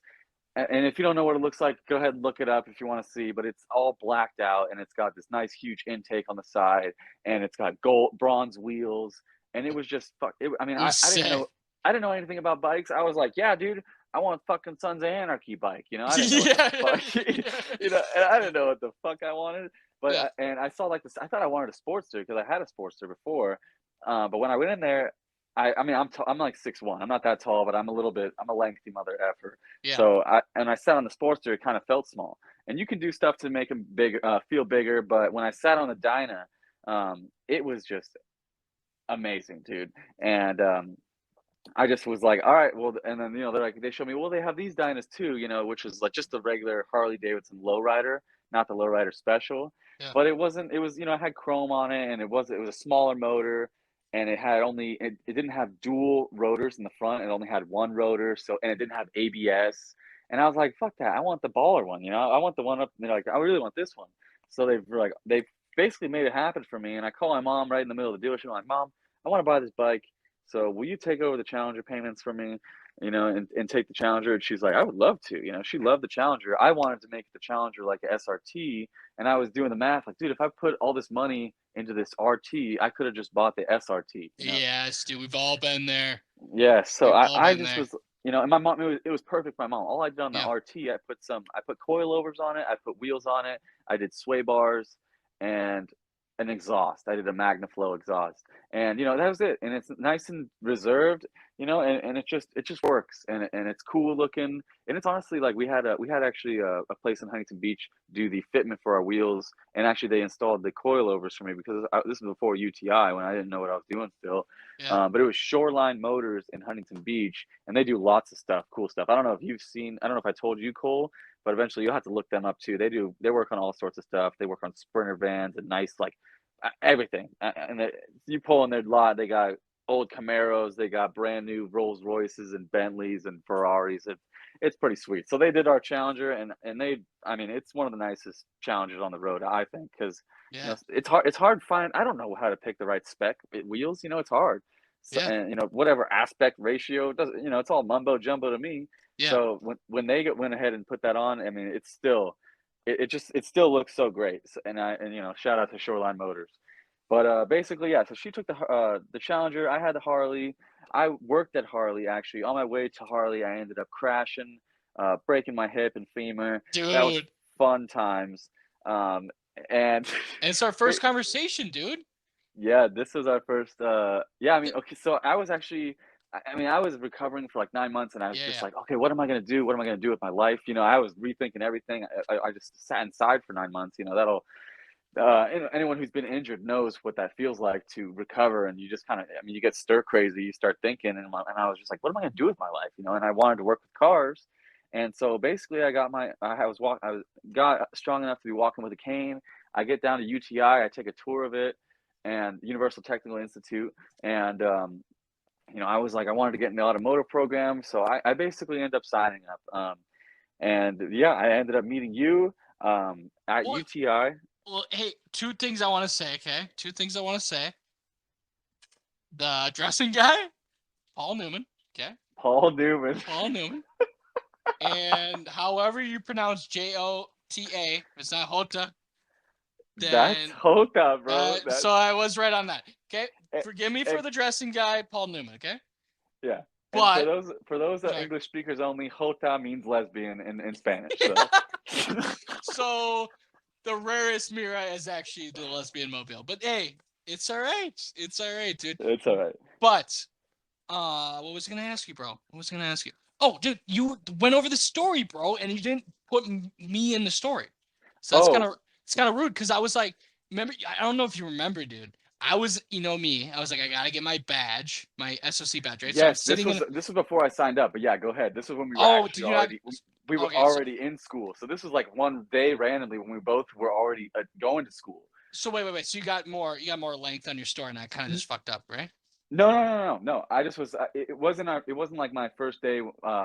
Whatever. But it was one day at school. But that's when when I was going up the stairs. Right when you were like, "Hey, you out of breath, bro?" Yeah, dude, I was gonna Yeah. get So into that. you go ahead and go to your. Okay, so I'm I don't know if you guys can tell for the podcast, but I'm like a dick. So I see this guy and I'm like, oh, he's like a nice guy. He looks chill. I'm gonna throw a jab at him for no reason because I'm a dick. So he's coming up the stairs, bro, and he's like, whoo, really like really hucking air, dude. So I'm like, bro, like you're okay? Like you're breathing kind of hard. I've been like, because I'm like looking at him, like he's lanky, dude. He's not like a fat guy. Hey, no shame on fat guys. I'm just saying. So he's going up, and I'm like, dude, like you're hucking air, bro. So I'm like being a dick, and thankfully you're chill. So you respond, you're like, yeah, dude, broke my femur, and I go, bro, no way, bro. I've also broke my femur, and then we both went, dude, and then we're best yeah, friends forever, bro. That's what yeah, happened. 100%. That was what happened. That was so funny. Yeah, I was just because I was like still weak, and I rolled into school with it. And I came for the first couple days, and it just felt weird. I'm like, I'm not Yeah. a bitch. I don't want anyone to know I got something going on. So I didn't roll with it. But yeah, one day I had to roll in the office, and I'm huffing and puffing, and I just sit down and then that's what he said. You're like, hey man, you okay? You out of breath? I was like, I just out of shape, man, or something. And then I think later is when I told you I broke my Yeah. fucking fever, and you're like, Dude. dude, what the hell? No way. Yeah, hey, if we're talking about bitches, I broke mine on a playground slide, dude. So you got hit by a car. So I don't know who wins that one, but like I might take that one. I don't Yeah, know. dude. So, Playground's way harder than a Chevy Tahoe, bro. dude, that is some hard stuff right there, bro. But what was I gonna say? So you're not done, right? Like you Oh, no, so I'm about halfway through. yeah. So and then it's like so this is like that was when I was 23 when I got in my accident. So I have half of my and I'm 26 now. So half Jeez. of my car is from 16 to 23, and then half my car is from 23 to 26, which is kind of weird. So basically, I'm at UTI. Actually, I think I got this car before, but I have it out of order. But whatever. I had another 1985 325i, exactly the same, and I ended up just flipping that. I just sold it real quick for whatever reason. I don't remember. This And isn't the then one with the subframe damage. no, this was even before I think the motorcycle, which I think I just wrote it out of order when I'm looking at my list right now. Okay, okay. But I just got rid of it real quick. And then I had my little brother actually had bought this car, and I bought it from him, and it's a 1986 BMW 325i with the M50 swapped motor. So this is basically Oh, a 1995 325i motor, which is from an E36. and I And was in that car. I've been in that car, right? oh yes, yes. I would, Yeah, yeah. and so well, basically at school, which was kind of funny. We kind of breezed over this too. We have a lot of stories from school, Yeah. but I would see you going to the bus every day, and I was like, "What's up, man? Like, you take the bus?" And you're like, "Yeah." And oh, you said like how you had an Evo 10, and I was like, "Why the hell is this guy taking a bus?" He said he's got an Evo 10. What the fuck? So you This wanted guy's to fucking jam back? lying. He's Be fucking honest. Yeah, lying. He yeah, doesn't. yeah. You wanted to jam back. To be honest. Yeah, yeah. I was like, "Where's the fucking Evo 10 at, bro?" And so You basically, I end fucking up. fake fuck. Yeah, you lying to me, bro? You think it's gonna get an in with Jonah, bro? Get the fuck out of here. Spit on me So and drive off. yeah, so Oh, basically I ended up asking you like where you're taking the bus to, and you're like, "Yeah, I'm on Long Beach. I'm on I think you said Atlantic and 20th is where you lived." And I yeah, lived on Atlantic and 3rd or something. And I yeah, was like, "Well, dude, I literally pass your house every day on the way to school that we both go to at the same time. yeah. Do you want me to give you a ride?" And you're like, "Nah, bro. Like, I'm not gonna." I'm like, "No, dude. Like, I'll give you a ride. Like I live right there." And you're like, "You sure, man?" And I ended up started. You all hesitant, like you don't want to Yeah, ask for nothing. But yeah. I ended up started giving you a ride, and a couple funny stories. I remember one day, I was all freaking stuck in my head, literally daydreaming, driving to school, maybe a little stoned, and all of a sudden I get a phone call, and you're like, "Hey, dude, what's up? You in a hurry?" And I'm like, "What, man?" And you're like, "You just freaking blew past me, man." And I was like, "Holy crap, I totally forgot." I knew I had to pick you up, but I have bad eyesight too, so I just totally didn't even remember, and Yeah. I had to turn around and pick you back Oh up. my gosh. But that, yeah, That's when the man lady wanted to give me a free haircut. I don't know if you remember that, but that was the same day, dude. Yeah, and like I don't know like how to not like I don't know, dude, like I'm a dick, but at the same time like I roll with it until they like press me. I don't know how to explain it. Like yeah, my girlfriend always makes fun of me. I'm always like, "Oh, sorry, sorry. Yeah, thanks, sorry." And get all weird and like that's how I am around people. So this like man lady's like, "Here's my card. I'll cut your hair for free." I'm like, "Dope, dude, free haircut. Let's go." So I took the card, and then I literally like 5 minutes later, you're blowing by. I'm like, "Bro, free haircut but no ride, bro." I'm like, yeah. "Oh What the fuck." hell, dude? Oh, it's so funny. Oh my gosh, yeah, dude. So That was anyway. Go on with your story. But basically, that M50 swap, like it was all cut up in the front. It had subframe damage or frame damage, and I just was like didn't want to deal with that. Yeah, So I ended up getting rid of it. I bought a 1995 Toyota Tercel, which I don't know if anyone's ever been in a Tercel, but they are pieces of crap, but they're but so much fun to drive that you literally it changes you as a person because you're in a pile of garbage and you're driving around, but it does everything you want. I remember my brother was driving it one time, and he had actually his own Tercel, and he drifted it and he crashed it straight into the curb and just backs it up and keeps driving it. And the thing just did its job. When I actually bought it, I drove it home and I checked the oil and I checked the coolant after I get home. There was no coolant in it, no oil in it, oh my and gosh. I looked in the radiator. There was mud in the radiator, so I changed the radiator, changed the thermostat, and all this stuff, and changed the oil. And then it ran great after that. But I mean, it ran on no coolant, no oil, and I drove it all the way home. So shout out to Toyota. So basically a hybrid or an EV at that point. Yeah. Oh, and also the clutch went out on it, so I started driving it around with no clutch. I would just fucking bang it into gear. I couldn't get it. Got to the point. I think it was literally just a clutch master cylinder or something. But again, I Yeah, was going to UTI. I just started. I didn't know what the hell I was doing. yeah, yeah, yeah. And So I basically to get it in gear, I couldn't get it in reverse, couldn't get it into first. So what I would do, when the car started, I couldn't get it. So what I would do is I put it into whatever reverse or first gear, and Yeah. then I would turn the car on, and the car would just go chugga chugga chugga chugga chugga chugga chugga, chugga, and then start driving So after. that was the train. So that was the train. It was a train, it would blah, blah, blah, blah, and do its thing, and it would turn on, and I would just bang it into gear. I'd redline the piss out of it and bang it in the next gear. Never did steer me wrong, and I ended up losing money on it. Sold it to a nice Mexican family, and I There bet you they still go. drive it today. Yeah, it Um, probably still runs like perfectly too, I bet, yeah, dude. yeah, they probably fixed the. They knew what was wrong with the car. They probably fixed that thing immediately, and they drive the hell out of it still.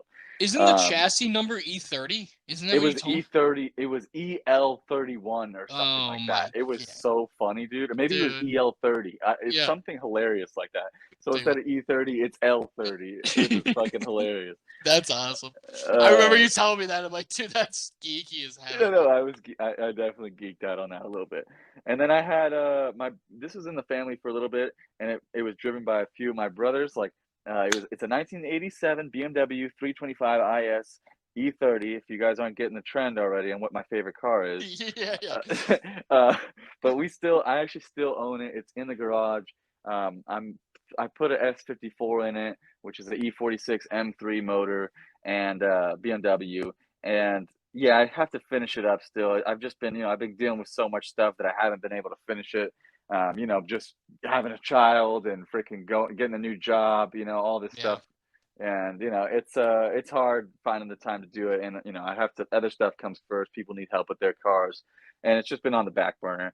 But we can get into that more later too. But that's a great car. And my brother drove it. My mom drove it. I drove it to Arizona for BMW school. I drifted it out there, did donuts. I mean, it never steered me wrong. The reason I actually swapped an S54 into it is because of a clutch issue too. It was something small, like it was literally like I did the clutch master and slave cylinder, and I think it was the clutch fork, which is actually like the fulcrum lever system in the transmission, and I think that was bent or something because I couldn't shift it into gear very well. Um, so that yeah, I was like, oh yeah, I have to fix this small part. I'm just gonna swap the motor, because I'm a smart guy. Yes, yeah. Well, yeah, and you bought the transmission and S54, and then you bought another crate S54. No? Yeah, so yeah, so basically I came into some money and I had my brother sent me a post and he's like it was a S54 with a SMG transmission that was converted into manual transmission. Yeah. And when I heard S54, I mean I've always saw I used to watch these videos on S54 E30s and I would drool. And there's a guy on Instagram. His name is CA Tuned or CA Igor, which is CATUNED, and they make some crazy BMWs. I mean, full resto mod or whatever you want to call it.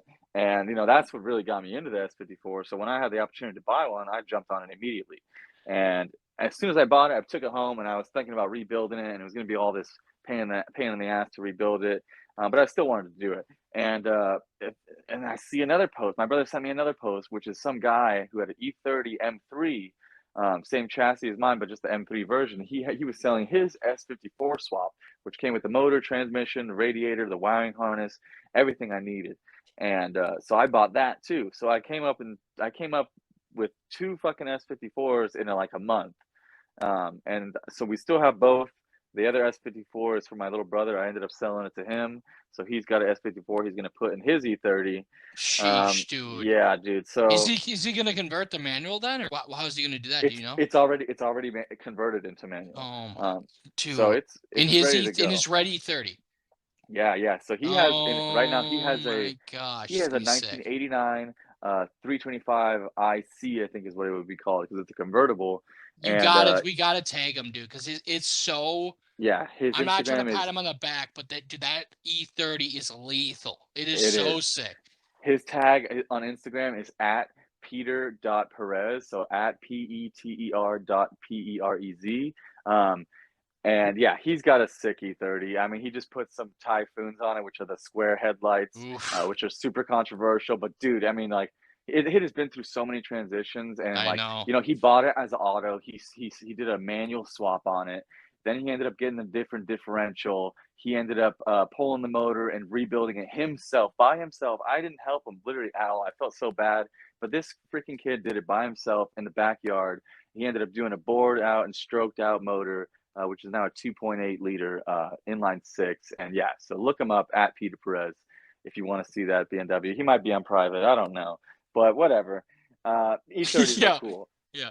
Uh, so I ended up having a child after UTI, and so I needed a adult car, you know. And so after my accident, I had some money, and you know, from my lawsuit.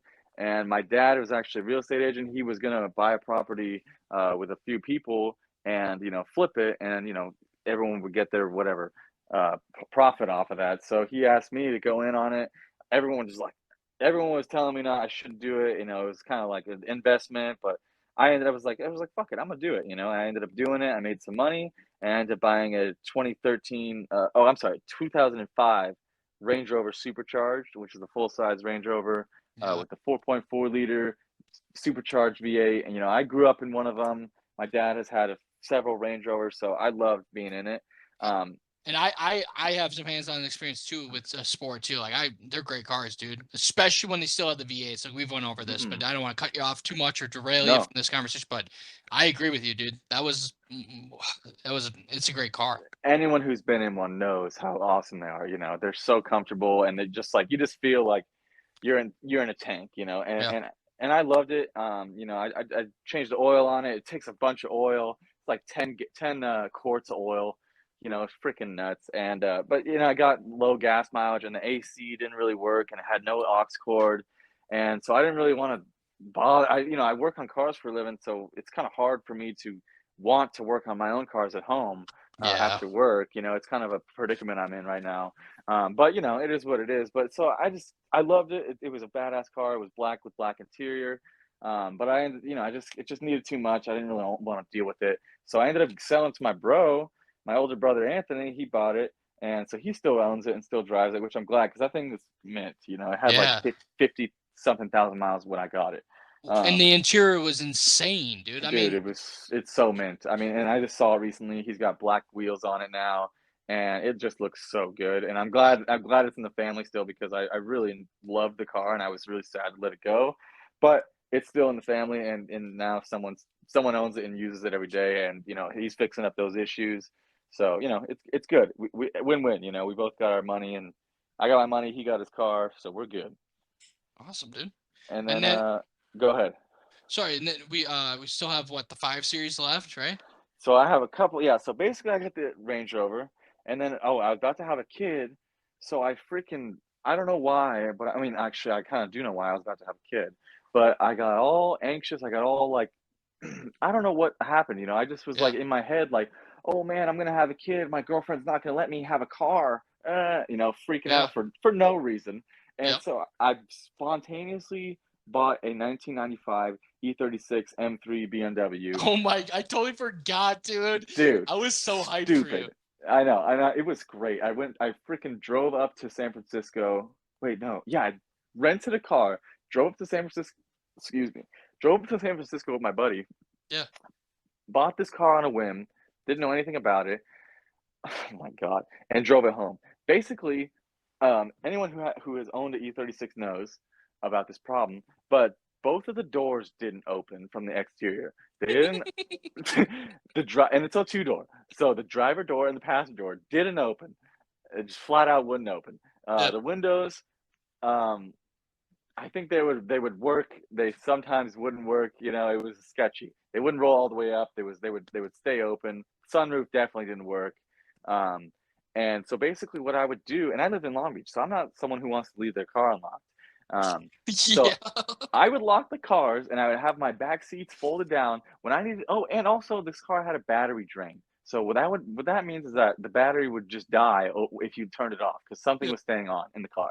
And so I would have to. I opened the trunk, and the battery's in the back because it's a BMW. I would disconnect the battery every time I turned off the car, And crawl and through.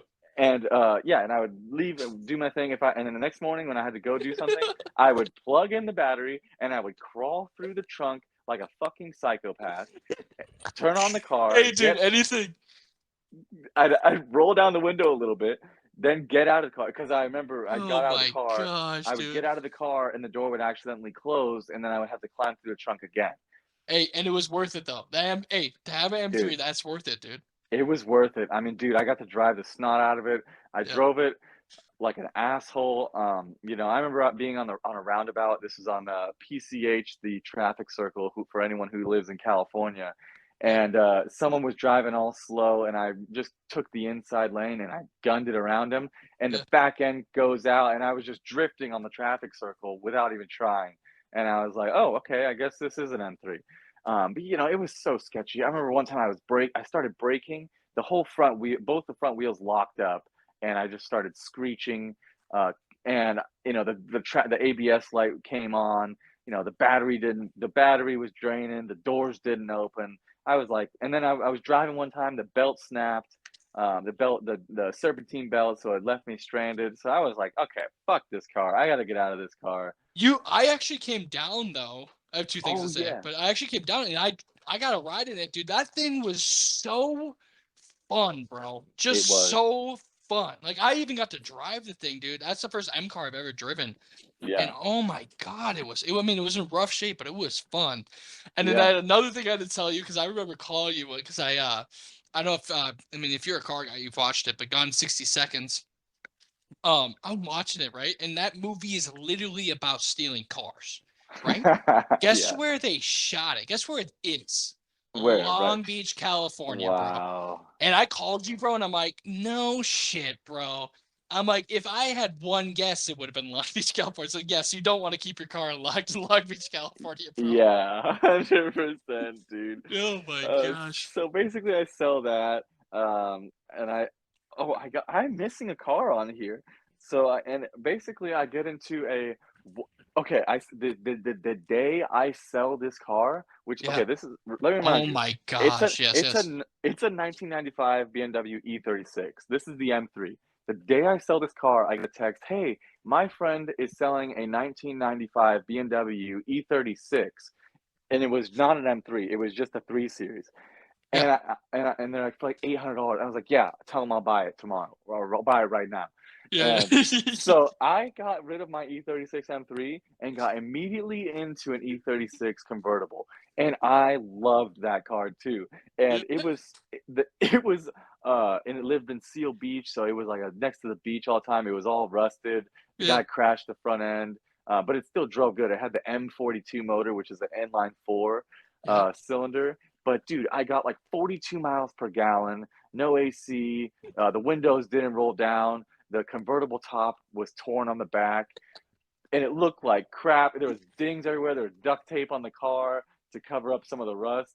I didn't give a crap, dude. I drove that thing every day to work, and I loved it. And I ended up. My brother needed a car, and he was like, "Dude, sell me your car." And I was like, "Dude, what am I gonna do?" I Yeah. didn't Yeah. want to. I didn't want to sell him the car yet. And when my first day at work, I work at BMW. My first Yes, day at dude. work, I saw this 5 Series BMW. It was a 2002 BMW 525i. E39 is a chassis code, and I saw this on the lot. And I walk up to it, and there's a piece of paper on the front. There's stickers all over it. And I'm like, Bro, what bro, the bro, hell bro, is bro. this? I was gonna say, I've been holding my pee back for like 20 minutes. You think they're gonna care if I pee? No, dude, go pee. I'm gonna pee, dude. Dude, they're All not right, gonna care, we dude. we can trim this out, dude. It's at 100 minutes. Dude, We're almost at 2 hours right now. they're That's not gonna insane. hear it, dude. Just pee, dude. If anyone cares, I'm like a caffeine addict, so it's like I'm actually surprised I lasted an hour and what is it, an hour and a half now? Over an hour and a half. Almost an hour, 20 minutes. It'll be 2 hours. Holy crap, dude. Yeah, so I don't know. I'm actually proud of myself. So if anyone's mad I'm peeing, dude, I'm proud I made it this long until I had to pee, dude. And this is a steady stream. We're still going. So this wasn't some fake, like, let's be funny. Like, we're going. Yeah. Still, we're going, dude. We're still going. Honestly, we could just leave this in. If anyone's listening so far after our 100-minute rant, they're not gonna give a shit if you're taking a pee. I can't hear you No, peeing. dude. No one even. You could have just peed and not even said anything, and no one would have even known you were peeing because I can't hear you peeing. All right, dude. So we're good. We're good. All right, Okay, so we're done. anyways, Yeah, yeah. Go back to this is actually a good story about the 5 Series. Yeah. So Oh my. basically, I see this car. It says not for sale on it. There's all these stickers on it. Yeah. And I didn't know what the hell it was. I ended up asking it. They had it on the showroom floor for about 7 to 10 years or something. I don't know exactly the amount of time, Yeah. but they had it on the showroom floor for a long time. And they basically had it as a display card to let everyone know what we inspect for when we buy a used car. So they intentionally put a dent on the car because there was no imperfection on this car at all. Yes. They intentionally dented it and then put a sticker next to it and put like dents. So it's like, hey, we inspect for dents, and then they keyed the side of it Oh. intentionally, and then they put like scratches, and so like those are some of the only blemishes on this car still, and Just so one it's ridiculous, dude. clean. They would have people come in every day. Hey, can I buy that car? How much you want for this car? I'll give you 8 grand. I'll give you 30 grand. No, no, no, no, no, no. For 7 years, they're not letting anyone buy the car. Yeah. No, no, no, no, no. It sounds like it's like the Barney song that my son listens to. You know, that's what it's like. They're not letting anyone buy it for Yes. whatever. There's technicians who. There's this guy who's been there for like 30 years, and he has the exact same car, the exact same color. He's Yeah. like, hey, can I buy it? They're like, no, can't buy it. Sucks. And I'm the new tech over there. So it's like my second month in. I work for the used car department, and basically, this was considered, or it just kind of was getting pushed through our department. And so they're like, hey, that 5 Series in the back, just we need you to put a battery in it because we're sending it to auction. And I was like, you're sending it to auction? And they're like, yeah, we're just getting rid of it. And I was like, well, can an employee buy it? And someone was like, oh, well, probably not. We don't want to fix it and blah, blah. And I knew the general manager of the store. Not personally, but I kind of my dad knew him and he got me in there, and he was a nice guy. We're pretty close, or not close, but cordial. Like I can go up to him and say what's up to him. Yeah. And so Yeah. I was like, you know what? I'm just gonna go ask Robert. I went straight to the general manager, and I go, hey, what's up with that 5 Series that we're sending to auction? And he goes, oh yeah, I said if someone wants to buy it, we'll sell it to him for 3K. And I go, I'll go get the money right now. And he's like, okay. He goes, okay, yeah, it's yours. I had to get it to pass smog because they're a dealership and they have to smog the car before they can sell it to someone legally. Yeah. So Yeah. I did all this. I did a thermostat. I did the PCV valve and all the hoses, the positive crankcase ventilation valve, and Yeah. all the hoses. I did intake camshaft sensor. I did a coolant flush. I did an oil change. I'm kind of drawing a blank on what else I did, but basically I got it to pass smog. It passed smog. I took it home. Out the door, I was at like $4,700. Not bad at all for that car, especially No. in mid COVID market. And I could have immediately turned Unheard around, of. sold that thing for 8K. I still probably can. Um, Absolutely. and It's we'll post some pictures. And yeah. okay, funny story too about it. I entered this. I have to figure out the car show that I entered it into. I entered it into.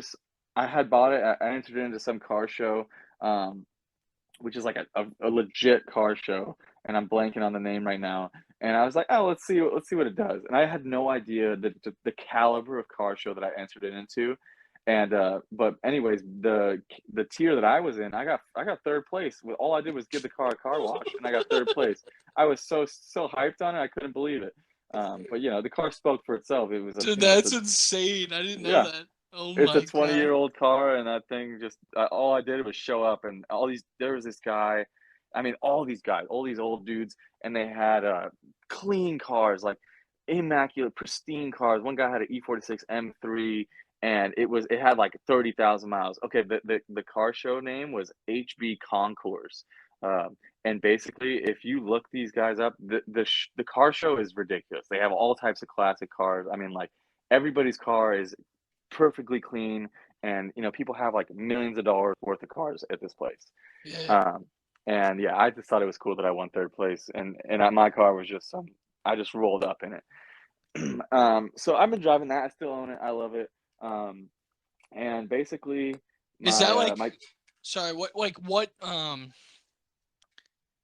what is it in your fleet? Like is that your work car or like what is that? this Like is my daily driver. I mean, I okay. daily this thing to work every day.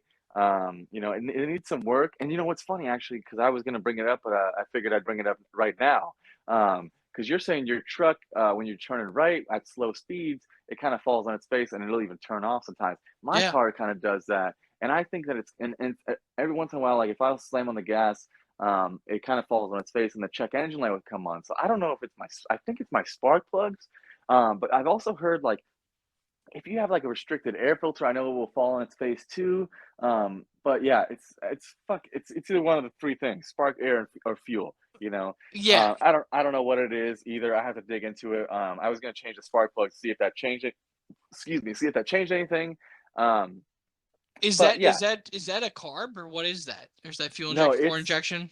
yeah, fuel injection. I think it's I don't know if it's direct injection. I don't know, but it definitely doesn't have a carburetor. Yeah. Because I had my whole carb rebuilt.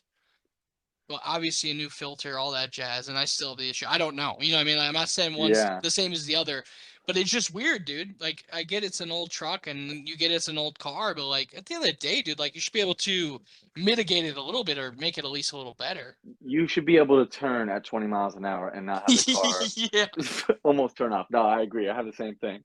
Um, and okay, so basically my newest car, so I got rid of the Range Rover and I was kind of like bummed about it, you know, like because I really liked having that big car to throw everything in. Had a dog. I got two dogs and a baby, you know, like it's nice to be able to throw the whole family in there.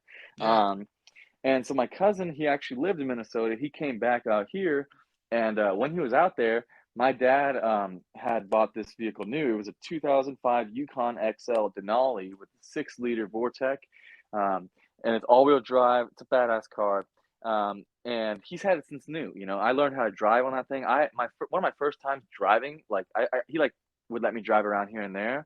But my first time like behind the wheel on a road, we were coming down from this mountain called Big Bear. Over here in California, and I drove down from Big Bear, dude, the whole way down. And anyone who's driven to Big Bear knows. I mean, it's not something you should be letting your fucking 13-year-old son drive down. But No. but it was cool. I got to learn how to drive, and it was super stressful. Everyone in the car was freaking out, but it was cool, and I got to drive it down. And it's been through a lot. It's been through Minnesota. The car's been all over the country. Um, and it's been in Mexico, it's been all over. I took it to Jeez. Burning Man with my girlfriend. It's been to the lake, it's been to yes, it's been everywhere. And so I bought that, I fixed it up, I put a ton of work into it, did the spark plugs, coils, spark plug wires, radiator, all the hoses, thermostat, water pump. And that thing's running great. It was actually I woke up one morning, actually 2 days ago. I Yeah. woke up and all of a sudden I see all the coolant leaked out, and I'm going, what the hell? Like why the hell is the coolant leaking out? Because I just changed everything.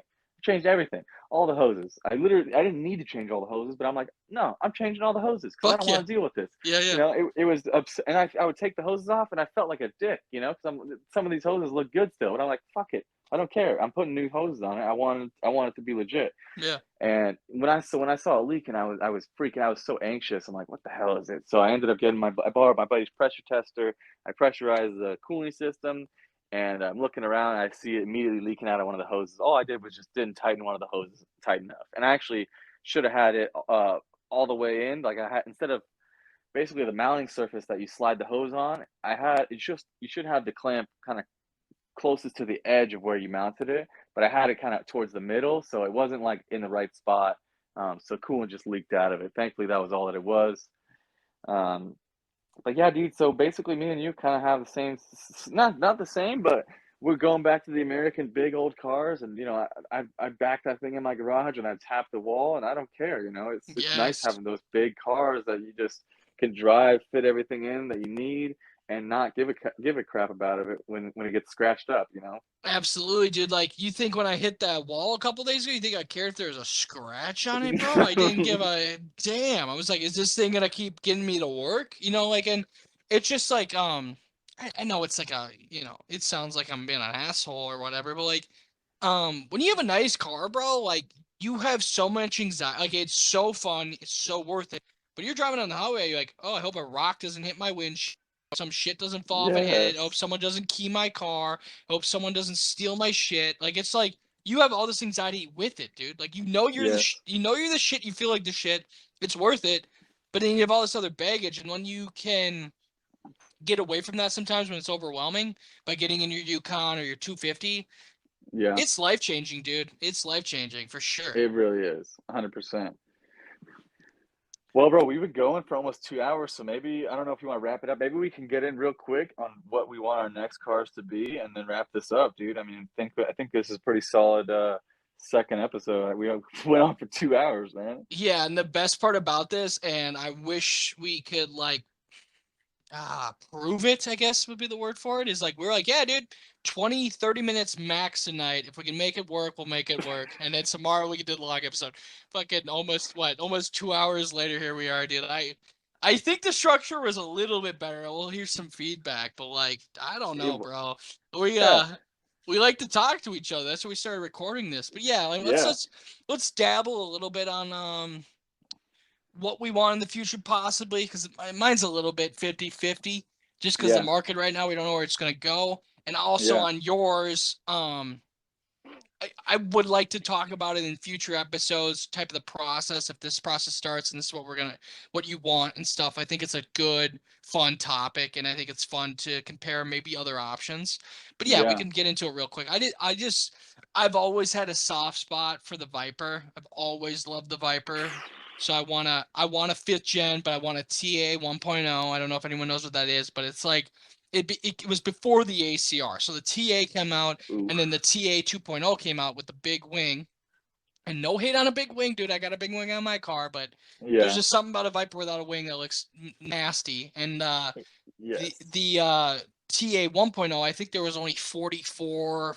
There's very one of the most limited Vipers you can buy in a fifth gen, right? So I really yeah, like that, and a lot of them are orange, like 80%. So I want, of course, I want the carbon package or the white one.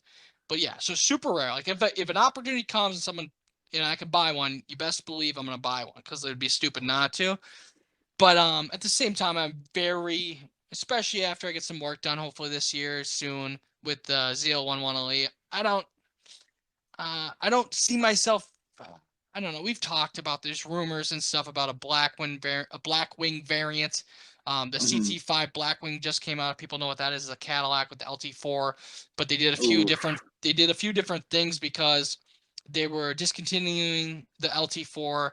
So Cadillac supposedly bought a bunch of LT4s crates, and then they wanted to do some touches for the Blackwing, make it a little bit special wow. because it's an older motor. I think it came out in God, when did the Z06 come out? Like 14, 15? I could be wrong about I that. But it's couldn't tell you. I don't know. yeah, Yeah. it's been like a good 6-7 years. So they just wanted to freshen up a little bit. So I've heard rumors about them dropping that in. You know me, if there's a better version of my car, I need it. So I was worried about that. There's conversation about LT5 in it, which would be nasty. Like, I don't think that's going to happen, but there's definitely conversations about that. So if those Yeah. two things happen, we've talked about it. I think it'd just be hard because I'm not a big shot, and it would be a lot of money. It's going to be a huge markup. You know how it is right now. I might just sell and wait and use the 250 until I can afford a Viper, than trying to chase something that's that limited. But that's Hmm. really the only circumstance where I feel pressure. Like, I'm very happy with my car right now, and from what it looks like they're gonna discontinue the Camaro. And I know like that sounds like a bad thing, but if you're an owner of the premium version of a car that has fantastic reviews, is it is sought after. It is talked about in a positive light. It's a good position to be in as an owner. You know what I mean? So Yes. I don't have the same kind of pressure, but I would like to talk about kind of what you're looking at, and maybe in a future episode when we don't, when we aren't already 2 hours in, we could talk about, because that's a long segment talking about options and stuff. Yeah. Yeah, definitely. I think we can definitely get into it. But right, dude, like I just keep because I work at BMW, like I've mentioned a couple times. But and I get to drive all the cars, and they're all great, But like for me, and my most realistic car that I've been just the price point, the size, and the engine. It's been the M340, man. Like the BMW M340i. For some reason, every time I get into it, I can see myself driving it. And I love the size of it. Like I drive the E39 5 Series, and the M340. It's like a little bit bigger than that, so it feels like it's like it's almost like my 5 Series, 7 Series size. Like it's a bigger car, it's more refined, and it's so easy to drive, and it's got the B58, so it's a really special car whenever you get into it. Yeah, and we've talked about that, and this is what I want to get into too. Like, I don't know if maybe not for this episode, but like, um, me as an outsider, like, yeah, I know what the B-58 is, but there's just so many different variants. And we talked about how many, like last time we were talking about how that's really kind of the new N54. It might even surpass that in that BMW culture for, it might be a really hard hitting engine, especially because they're getting away with it because we talked EV. But like, I'm really confused on like, obviously there's a tuning difference, I would imagine, but even from Toyota with their Supra, dude, they have two variants I know of, and one of them's a head design and a compression ratio that they Wow. changed. So it's like I'd be very interested even talking about that in a future episode and other Yeah. options you're looking at. But like, dude, you know us. I mean, we come in here trying to do a 20-minute video. We're 2 hours in, so it's like Yeah.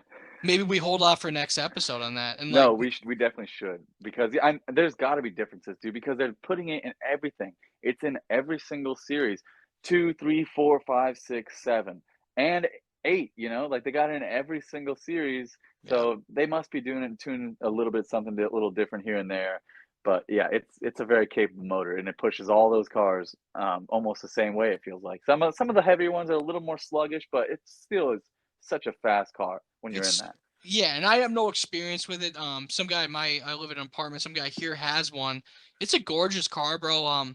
I I mean, people hate on the G80. We don't. We do actually like the look of the Yeah. G80. I know the kidney grills are controversial, but if you like don't like that, bro, like they're very reminiscent of an F80 style. You know what I mean? Like there's smaller kidney grills on the E40i, right? Oh yeah. Oh, on the 340i. Yeah. Oh yeah. If you look at the M340i, and that's why people are liking it because it's got that style. It's super sleek. It doesn't have it's and it looks like a sleeper too. Like it looks like a 3 Series, but something's off about it, you know? Like and it's because it's got a bigger front bumper, and I think that maybe even the rear bumper is a little bit bigger. And it's got a more special grille, and usually they're more blacked out, like they got the blacked out wheels. So it just looks way cleaner, and it's not as aggressive as the G80. And obviously, I want a G80. Who wouldn't, you know? Who wouldn't? But who if once you get in it and drive it, you realize, okay, I don't know what the hell I'm doing. Yeah, I wouldn't have done the kidney grills like that, but I can't do anything that the guys who built this car can do. So they know what they're doing. They made a cool, fast car, and yeah, it's a little ugly, whatever. But you're probably a little ugly too. So Yeah, exactly. Yeah, what we're are you all a talking little about? ugly. You got a big honker and you're talking about the nose on the G80, dude. I don't know. Yeah, so who really cares, man? But Yeah. yeah, we can keep going into it and dig into some of that other stuff on a later episode. But dude, I think we're pretty much at that 2 hour mark exactly, man. So this might be a perfect time to just wrap it up and move on with our lives. Yeah, absolutely. We come back next week and we look like a bunch of jackasses coming saying it's 1.5. This is like fucking episode 3 or 4 by now. So Yeah, we do appreciate the support and leave a comment, even if it's you guys are a bunch of idiots, and give us a like. That'd be great. 100%. That sounds great. And yeah, we'll hear from you guys, and well talk to you guys next week. So we'll see what's up. All right, sounds good, bro. See you next week. Peace. All right, dude. Peace.